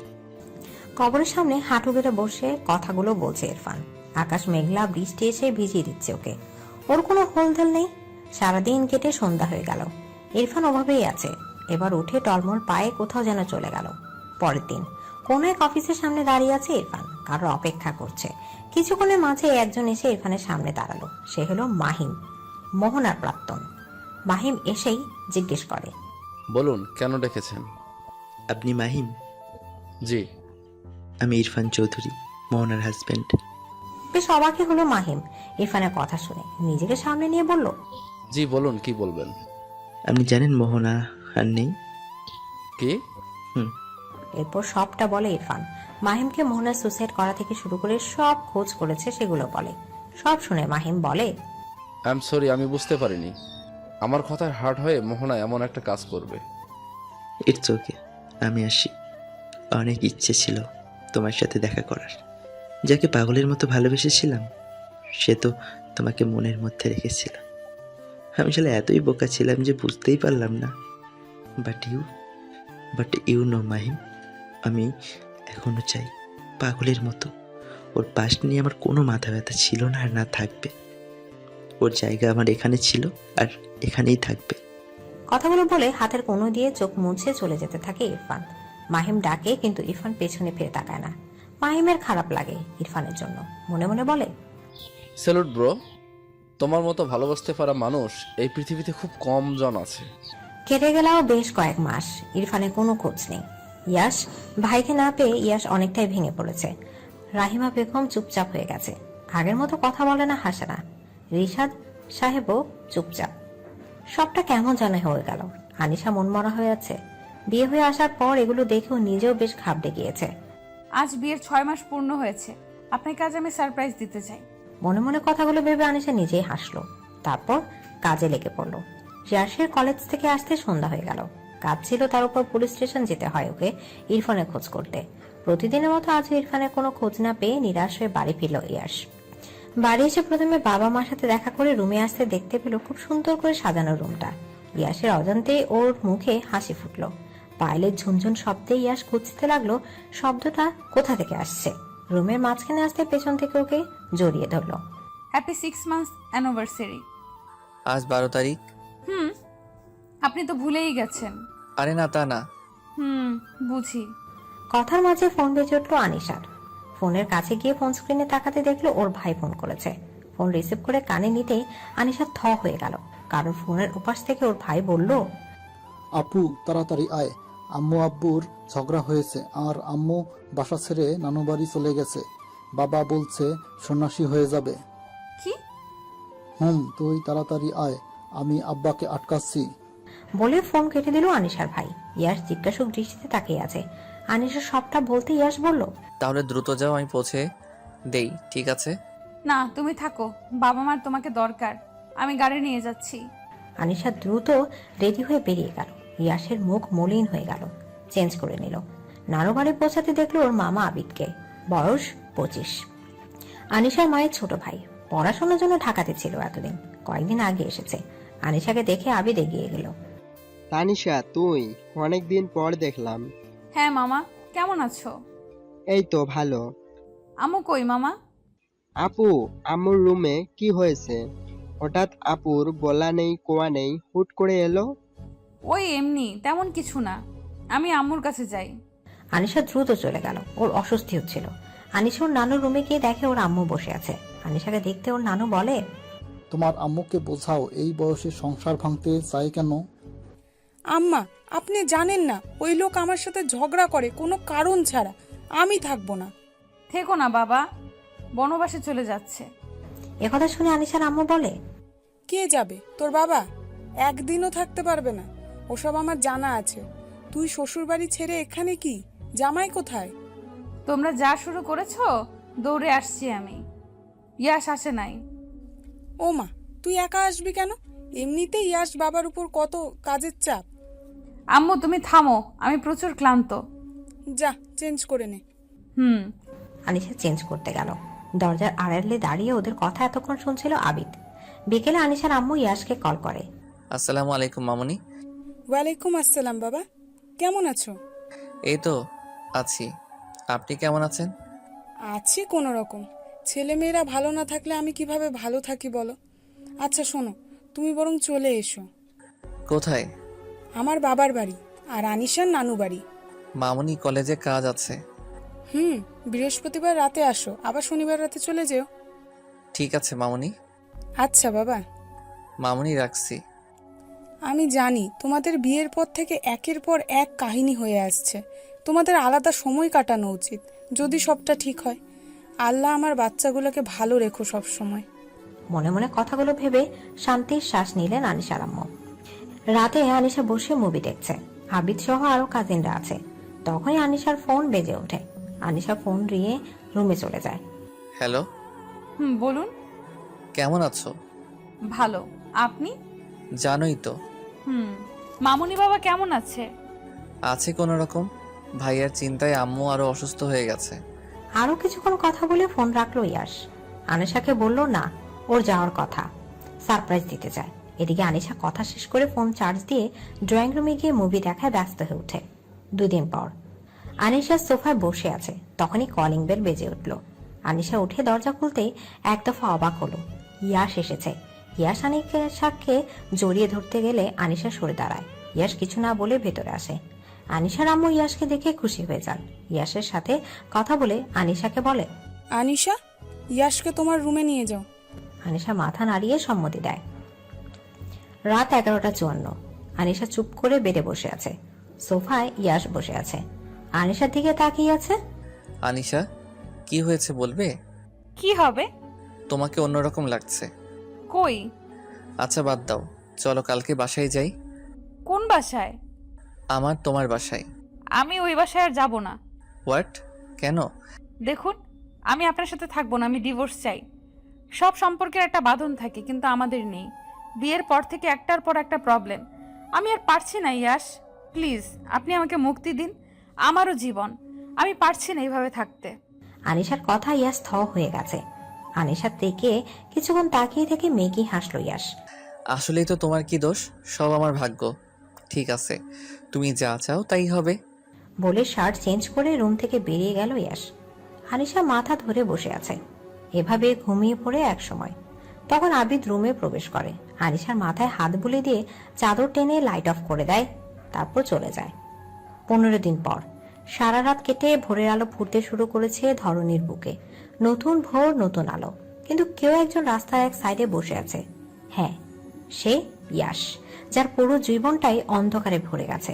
ভাবির মৃত্যুর পর একে একে সব হারিয়ে ফেলেছ। মায়ের মতো ভালোবাসা ভাইকে খুঁজলো, এতদিন পেল না। আবার আজ নিজের অর্ধাঙ্গিনী মুখে বিচ্ছেদের কথা যেন আরো ভেঙে দিয়েছে ইয়াশকে। সারা রাত রোড সাইডে বসেছিল, মাথায় কিচ্ছু নেই। এভাবে মানুষ চলতে পারে না, মানসিক রোগী হয়ে যাচ্ছে ও। ইয়াশ জানে না কি আছে ওর কপালে। কিন্তু কয়েকদিন ধরে রাস্তায় ঘুরেই কেটেছে দিন।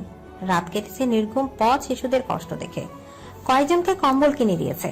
ইয়াশ বসেছিল, তখন ওর ফোনে একটি কল আসে। হ্যালো।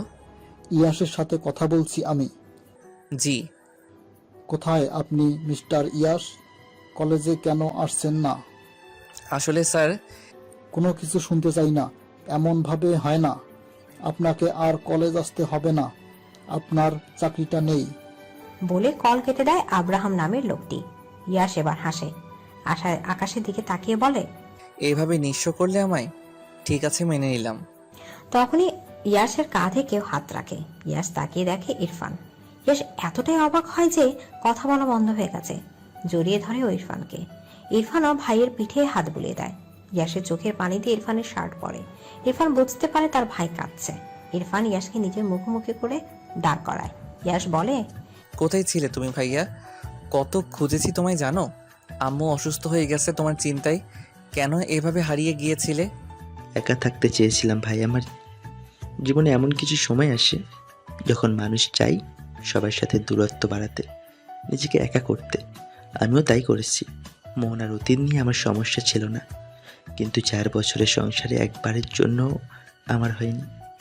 আমার সন্তানের কথাও ভাবিনি, শেষ করে দিয়েছে নিজের সাথে ওকেও। কি বলছো ভাইয়া? ঠিক বলছি। ও 3 মাসের প্রেগনেন্ট ছিল। সেই রিপোর্ট আমি ডক্টর নীলার থেকে পেয়েছিলাম ও মারা যাওয়ার 2 দিন পর। এরপর ইরফান মোহনার অতীত সম্পর্কে সব কিছু খুলে বলে ইয়াসকে। ইয়াস থ হয়ে যায়। ইরফান বলে, আমি যে কষ্ট ভোগ করেছি ভালোবাসা হারানোর, তোকে সেই কষ্ট পেতে দিব না আমি। কিন্তু ভাইয়া, আমি চাই না জোর করে সম্পর্ক টিকিয়ে রাখতে। আনিশা চায় না আমার সাথে থাকতে, ওকে ওর মতোই থাকতে দাও। ভালোবাসার মানুষকে ভালো রাখার নামই তো ভালোবাসা ভাইয়া। আর আজ আমি নিঃস্ব, আমার কিছু নেই, না আছে জব, না আছে ভালোবাসার মানুষ। আম্মু আব্বু আমাকে অপরাধী ভাবে কেন জানি না। আম্মু বলে আমি নাকি কিছু করতে পারি না, তোকে আনতে পারি না। সত্যি আমার থাকার কোনো মানে নেই, সবার জীবন থেকে হারিয়ে যেতে চাই। তিক্ততা এসে গেছে জীবনের প্রতি।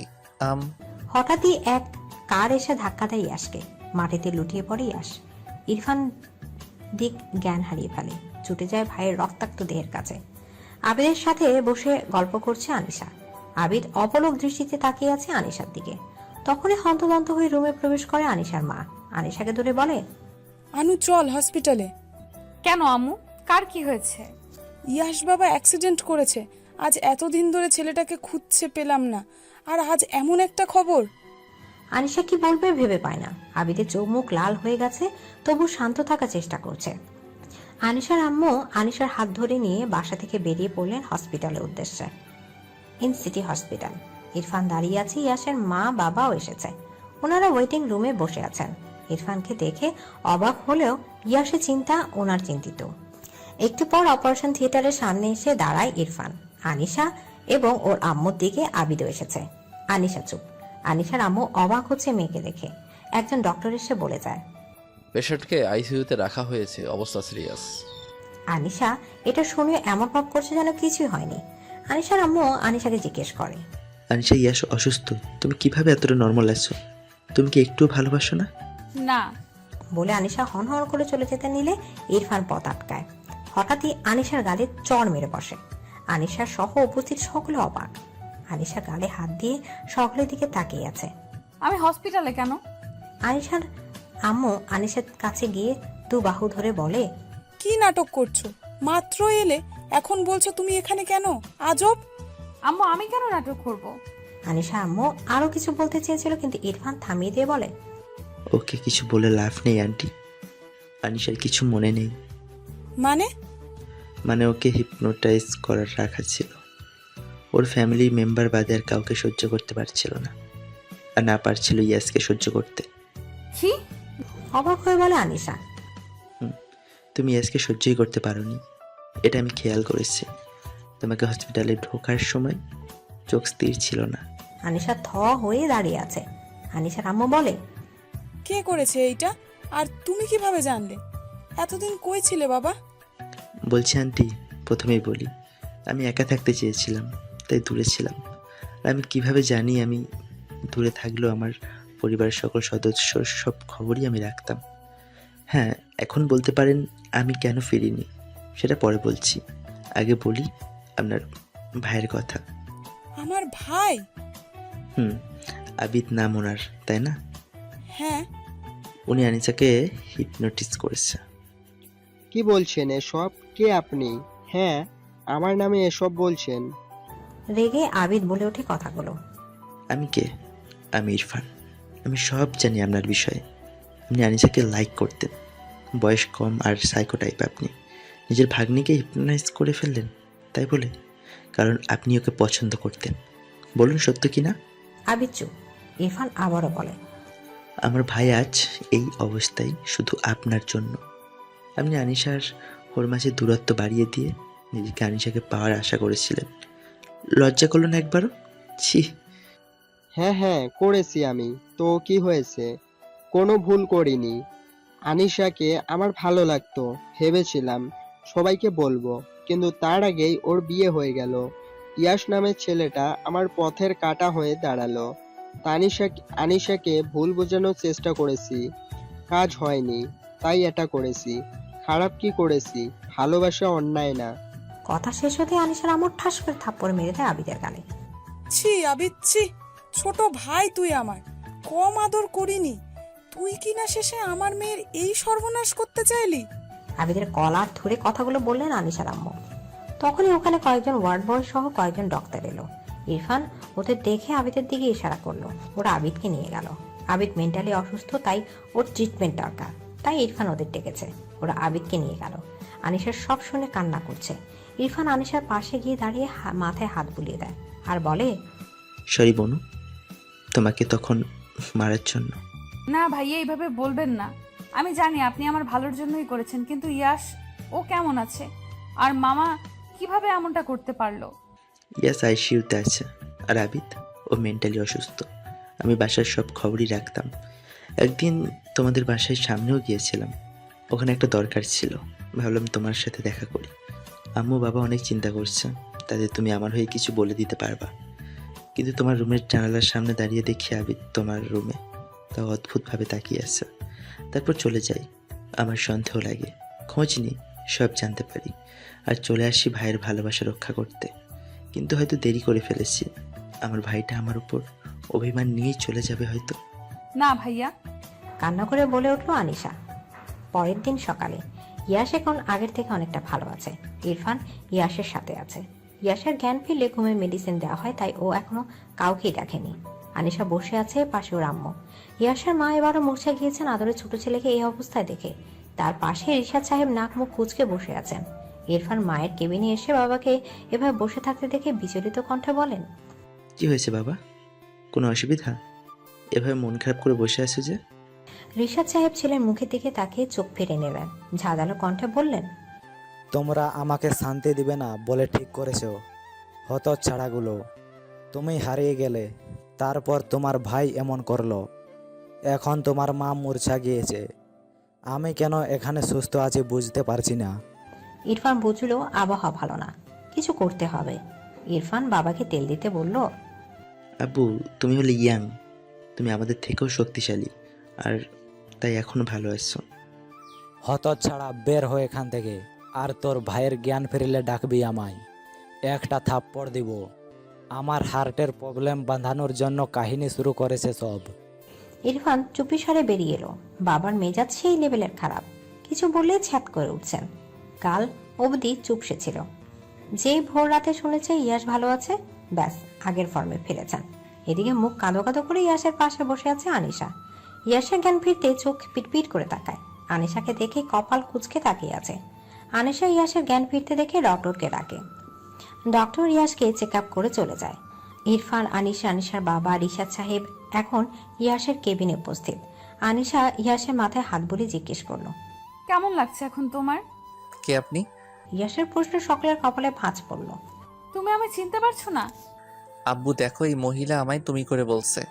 আনিশা মুখ কাঁদো কাঁদো হয়ে গেছে। রিশাদ সাহেব বুঝতে পারছেন না তার ছেলে কেন নিজের বউকে চিনতে পারছে না। তাজ্জব ব্যাপার। ইরফান ডক্টরকে ডেকে আনলো। ডক্টর জানালো, ওনার মাথায় আঘাত লেগেছে, আর তাই মেমোরি লস হয়েছে, যাকে বলে short time memory loss. Recent হওয়া এই বিষয়গুলো উনি ভুলে গেছেন। বলে ডক্টর রুম থেকে বেরিয়ে যায়। রিশাদ সাহেব মাথায় হাত দিয়ে কেবিনে থাকা সোফায় বসে পড়েন। ইরফান কি বলবে ভাবছে, কারণ তার মা এই কথা শুনলে আবারও জ্ঞান হারাবেন। আনিশা আর পারল না, শব্দ করে কেঁদে উঠল। রিফাত সাহেব মেয়েকে সান্ত্বনা দিচ্ছেন, আর ইয়াশ ফেলফেল করে তাকিয়ে আছে। আনিশা কাঁদতে কাঁদতে বলছে, এটা কেমন কথা বাবা? বিয়ের পর 6 মাস সংসারই করতে পারলাম না, এখন সবটা ঠিক হলো আর ইনি এভাবে সব ভুলে গেল? ইয়াশ রিহাদ সাহেবের দিকে তাকিয়ে বলে, বাবা, এই মহিলাকে যেতে বলো। ফ্যাস ফ্যাস করে কাঁদছে শুধু। আমার রাগ লাগে মেয়েদের ন্যাকা কান্না দেখলে। আনিশা কান্না থামিয়ে বলল, আপনি আমায় মহিলা বলছেন কেন? আমি এখনো মহিলা হইনি, আর নিজের বউকে চেনেন না? আর কি দেখতে হবে আমায়? এই জন্যই বিয়ে করতে চাইনি। ইয়াশ ভাবুক ভঙ্গিতে বলল, আমি আপনাকে বিয়ে করিনি তো। এদিকে আনিশা আবারও জড়িয়ে কেঁদে উঠল। ইরফান কি করবে ভাবছে, কারণ এর মধ্যে নার্স এসে বলে গিয়েছে রাহিমা বেগমের জ্ঞান ফিরেছে এবং সেই ইয়াশের সাথে দেখা করতে চায়। রিশাদ সাহেবের পাশে গিয়ে ইরফান বলল, বাবা আম্মুর জ্ঞান ফিরেছে। রিশাদ সাহেবের অদ্ভুত দৃষ্টিতে তাকালেন ছেলের দিকে, যেন সে এক অদ্ভুত কথা বলেছে। হঠাৎই ইয়াশ বলল, আম্মু। সকলের দৃষ্টি এখন রাহিমা বেগমের দিকে। রাহিমা বেগম ইয়াশের কাছে এসে ছেলেকে জড়িয়ে ধরলেন। ইয়াশও মাকে জড়িয়ে ধরে।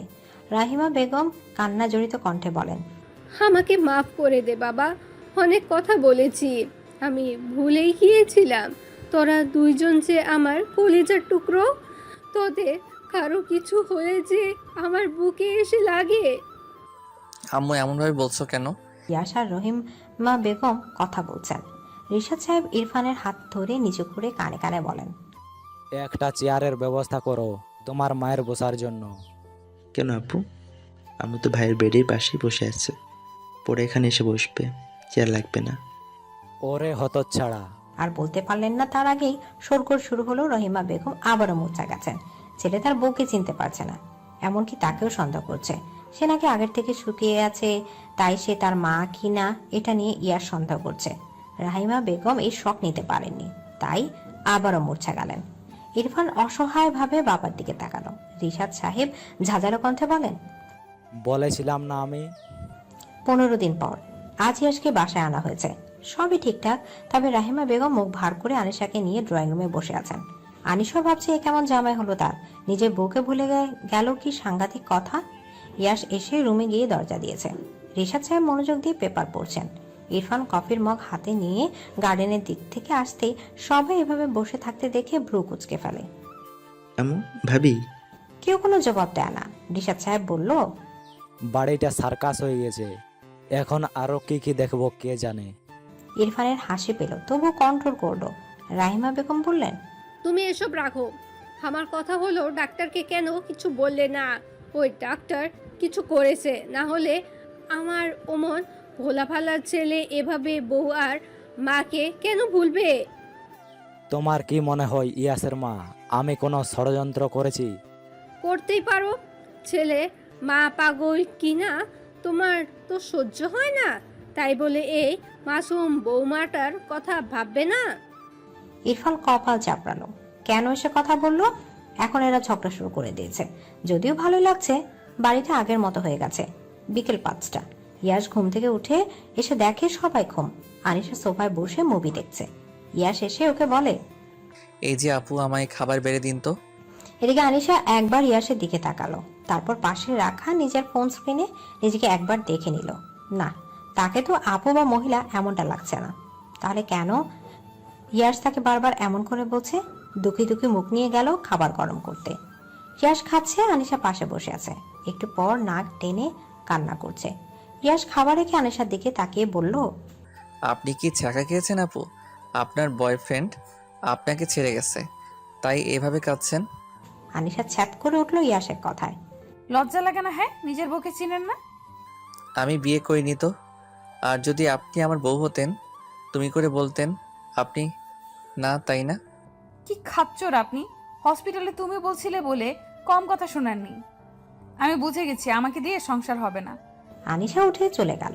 ইয়াস একটা দীর্ঘশ্বাস ছেড়ে বলল, নারী মানে এক অদ্ভুত চরিত্র।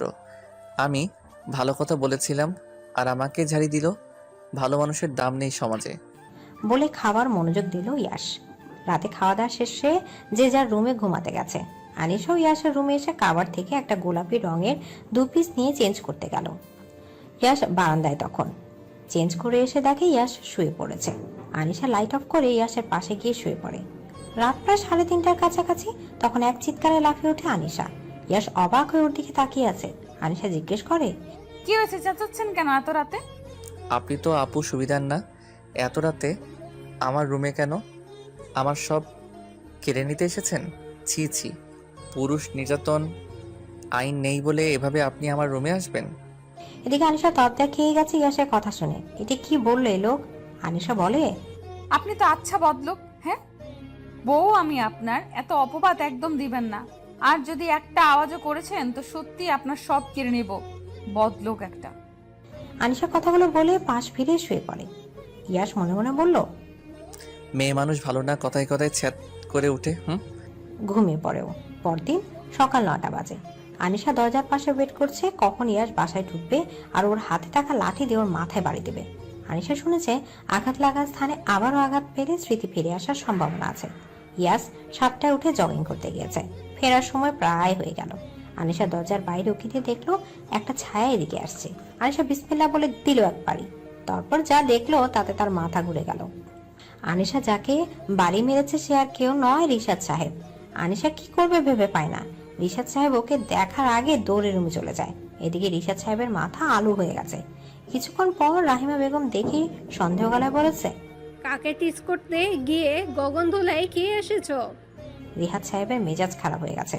মাথায় বরফ ধরে বসে আছেন, চুপ করে আছেন। এখন কথা বলে কথা বাড়াতে উনি চান না। ইয়াস এসেছে একটু পরে।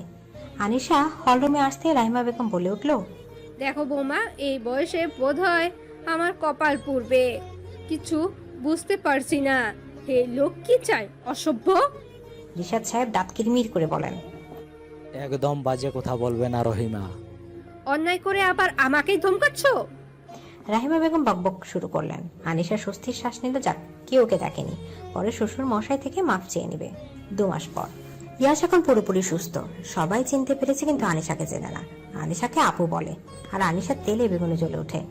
এমনই একদিন আনিশা ড্রয়িং রুমে বসে রাহিমা বেগমের সাথে গল্প করছিলেন। তখনই কলিং বেল বাজে। আনিশা দরজা খুলে দিতে একটি মাঝবয়সী মেয়ে দৌড়ে গিয়ে ইয়াসকে জড়িয়ে ধরে। আনিশা থ হয়ে তাকিয়ে আছে। ইয়াসও অবাক হয়েছে। মেয়েটি ইয়াসকে বলে, মিস ইউরে কতদিন দেখি না, তোকে ভাবনিস বেশি। আগে কল দিতি, এখন তাও দিস না, ঢং। ইয়াস কিছু বলতে যাবে তার আগে একটা ঝাড়ু এসে সামনে পড়ে ওর। ইয়াস সহ মেয়েটি তাকিয়ে দেখে আনিশা হাতে আরো 2টা ঝাড়ু নিয়ে দাঁড়িয়ে আছে। আমার জামাইয়ের থেকে সরে যাও পেতনি। সাহস কিভাবে হয় ওর সাথে চিপকে থাকার? ও আমাকে চেনে না বলে যা ইচ্ছা তাই করবে তুমি? সর। বলে ঝাড়ু নিয়ে তেড়ে গেল মেয়েটি ইয়াসের পিছে লুকিয়ে পড়ে। রহিমা বেগম থামতে বলেছেন, কিন্তু আনিশা শুনছে না। আনিশা মেয়েটির পিছু ঝাড়ু নিয়ে ছুটতে লাগলো। এক সময় পুরো হল রুম দৌড়ে চলেছে তারা। মেয়েটির পিছে ঝাড়ু হাতে আনিশার সমান তালে দৌড়। আনিশা দৌড়াতে দৌড়াতে হঠাৎ এক টান অনুভব করলো। ইয়াস ওকে টান দিয়ে নিজের কাছে নিয়েছে। রিল্যাক্স, কিভাবে ছুটছো, পড়ে যাবা। গেলে কার কি? হ্যাঁ, ওই পেতনিকে আমি মেরে ফেলবো। বলে আনিশা ইয়াসকে ছাড়িয়ে আবারও দৌড়। মেয়েটি ইয়াসের পিছে গিয়ে লুকিয়ে পড়ে। আনিশা ওর মাথায় ঝাড়ু দিয়ে বাড়ি দিতে গেলেই মেয়েটি ইয়াসের পিছের দিকে সরে যায়, আর বাড়ি লাগে ইয়াসের মাথায়। আনিশা নিজেও হা হয়ে যায়, এটা কি করে ফেললো ও? ইয়াস ততক্ষণ জ্ঞান হারিয়েছে। রাহিমা বেগম ইয়াসের দিকে ছুটে গেল। মেয়েটি যেতে নিলে আনিশা বাধা দিল। আনিশা পানি নিয়ে গিয়ে ইয়াসের মুখে দিল। ইয়াসের জ্ঞান ফিরল। জ্ঞান ফিরতেও বলল, আনিশা, তুমি এভাবে ঝাড়ু হাতে দাঁড়িয়ে আছো কেন? আনিশা কি বলবে ভেবে পায় না। হাত থেকে ঝাড়ু ফেলে ইয়াসকে গিয়ে জড়িয়ে ধরে। আপনি ঠিক হয়ে গেছেন? আমি কত অপেক্ষা করতাম আপনি কবে আমায় চিনতে পারবেন তার জন্য। আমি ভাবিনি আপনি আমায় আবার চিনতে পারবেন। রাহিমা বেগম মেয়েটির হাত ধরে ওখান থেকে চলে যান। ইয়াস আনিশাকে বলে, আমি তো তোমায় রোজ আনিশা বলে ডাকতাম, তুমি ঘুমিয়ে যাওয়ার পর। আনিশা অবাক চোখে ইয়াসকের দিকে তাকিয়ে আছে। তার মানে আপনি ঠিক হয়ে গিয়েছেন আগেই? আগের মাসে ডক্টর দেখিয়ে ফেরার সময় একটা কার অ্যাক্সিডেন্ট হতে দেখায়, ওইখানে সব মনে পড়ে যায় আমার, কিন্তু প্রকাশ করি না। আমি দেখতে চেয়েছিলাম তুমি আমার কতটুকু ভালোবাসো। আপনি খুব খারাপ। বলে ইয়াসের বুকে মুখ লুকিয়ে ফেলে আনিশা। ইয়াস বলে, যাকে তুমি ঝাড়ু দিয়ে পিটাতে চাইছিলে সে তোমার ননদ, আব্বুর ছোট ভাইয়ের মেয়ে নাফিসা। একথা শুনে আনিশা জিভে কামড় দেয়। ইস, কি কাণ্ডটাই না করলো সে। রহিমা বেগম অবশ্য রাগ করেননি আনিশার উপর। নিজের স্বামীর সাথে কাউকে এমন ভাবে দেখলে এমনটাই করা উচিত বলে তিনি মনে করেন। 2 বছর পর এখন সব বদলে গিয়েছে। ইয়াস এখন ফ্যামিলি বিজনেসে জয়েন করেছে। ইরফান আর বিয়ে করেনি। রাহিমা বেগম এখন কাঁথা সেলাই করেন অবসর সময়, কারণ সামনে তার নাতি নাতনি আসতে চলেছে। আনিশা প্রেগনেন্ট। আনিশা তো সারাদিন বসে বসে বোর হয়। ইয়াসকে ফোন দিয়ে বকে ইয়াস হাসে। তাতে আনিশার আরো রাগ ওঠে। কদিন আগেই একদিন রাতে আনিশার ঘুম আসছিল না, পা জ্বালা করছিল। ইয়াস ঘুমছিল। আনিশা এক চিৎকার দিয়ে কেঁদে ওঠে। ইয়াস লাফিয়ে ওঠে। কি হয়েছে বউ, কাঁদছো কেন? ইয়াস আর কয়েকবার জিজ্ঞেস করতে আনিশা বলে, আমি যদি মরে যাই তাহলে খবরদার আর বিয়ে করবে না। আমি অত মহান না যে আপনাকে শেয়ার করব। বলে আবারও কান্না করে।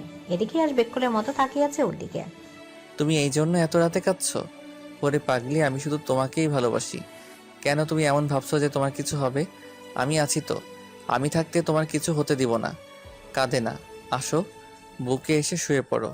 আনিশা ইয়াসের বুকে মাথা রাখতে ইয়াস আনিশার সামনে একটি চকলেটের বক্স ধরে। নাও খাও, তোমার তো খিদেও পেয়েছে, তাই এসব ভুলভাল ভাবছো। তুমি জানলে কিভাবে? আমি জানবো না? আমার বউয়ের সবকিছু আমি জানি, বুঝলে? আনিশা মিষ্টি হাসি দিয়ে চকলেট খাওয়ার মনোযোগ দিল। কেটে গেল 9টি মাস। সময় খুব দ্রুত চলে যায়। আনিশার ডেলিভারি ডেট আজ। ওটির সামনে পায়চারি করছে ইয়াশ। আনিশার বাবা মা, রাহিমা বেগম, রিশাদ সাহেব, ইরফান সবাই হসপিটালে। ইয়াশকে ওটির ভেতরে যেতে বলা হয়েছে। গিয়েছিল, কিন্তু ও ওটির চারপাশ একবার চোখ বুলিয়ে নিতেই জ্ঞান হারিয়েছে ইয়াশ। তাই ওকে আর ভেতরে যেতে দেওয়া হয়নি। 1 ঘন্টা হয়েছে, এখনো ডাক্তাররা কিছু বলেনি। ইয়াশ টেনশনে ঘেমে গেছে। ইয়াশ আর না পেরে বলে উঠল, আমাকে এভাবে দাঁড় করিয়ে রাখার মানে আছে? আমি ভিতরে যাব, বউকে দেখব। টেনশনে পাগল হয়ে যাচ্ছি। মায়ের মতো মূর্ছা গিয়েছো একবার, আবার যেতে চাও? চুপচাপ বসো, ডক্টর বের হলে কথা বলবা। ইয়াশ তবু নিজের মনকে শান্ত করতে পারল না। কিছুক্ষণ পর নার্স তোয়ালে দিয়ে পেঁচিয়ে 2টো ফুটফুটে বাচ্চা নিয়ে এলো। আনিশার টুইন বেবি হয়েছে, একটা ছেলে একটা মেয়ে। নার্সটি ইয়াশের কোলে দিল দুজনকে। ইয়াশ অবাক হয়ে দুজনকে দেখছে। তার বিশ্বাস হচ্ছে না সে বাবা হয়েছে। সে যেন এক অন্যরকম সুখানুবাদ। রাহিমা বেগম ইয়াশের কাছে গিয়ে একজনকে কোলে নেয়। রিশাদ সাহেব নাতি নাতির মুখ দেখে বলেন, মাশাআল্লাহ। এদিকে ইয়াশ দুজনের কানে আজান দেয়। আনিশার কথা এনে 15 বার জিজ্ঞেস করেছে নার্সকে বাবু দেওয়ার পর। 2 বার হয়েছে, নার্স আর 2 বারই জিজ্ঞেস করেছে। নার্স একই কথা বলেছে, আপনার ওয়াইফ ভালো আছেন, কিছুক্ষণ পর বেডে দেওয়া হবে, তখন কথা বলতে পারবেন না। আনিশাকে বেডে দেওয়ার কিছুক্ষণ পর জ্ঞান ফেরে। আনিশার পাশে বাবুদের রেখে সবাই বেরিয়ে যায় কেবিন থেকে। ইয়াশ থেকে যায়। ইয়াশ আনিশার কপালে ঠোঁট ছুঁয়ে বলে, ধন্যবাদ ওয়াইফ, আমাকে পূর্ণ করে দেওয়ার জন্য। আনিশা উত্তরে মিষ্টি হাসে, বলে, আর যদি আমার কিছু হয়ে যেত তাহলে ওদের আপনার একা মানুষ করতে হতো। হুশ, এসব বলবে না, কিছু হবে না। অনেক বাধা পেরিয়ে এক হয়েছি আমরা, আল্লাহ আমাদের আলাদা করবেন না। তোমাতেই সীমাবদ্ধ আমি, তোমার কিছু হতেই পারে না, এমন কথা আর বলবে না। আনিশা কিছু বলে না। ইয়াশ বাবুদের সাথে খেলছে। আনিশা মন ভরে দেখছে। এ যেন নতুন এক ইয়াশ। এখন থেকে হেসে খেলে আনন্দে কাটবে ওদের জীবন। অনেক বাধা পেরিয়ে এক হয়েছে ওরা। আবারও হয়তো কোনো গল্পে ওদের সাথে দেখা মিলবে নতুন রূপে। ততদিন সবাই ভালো থাকবেন, ওদের জন্য দোয়া করবেন।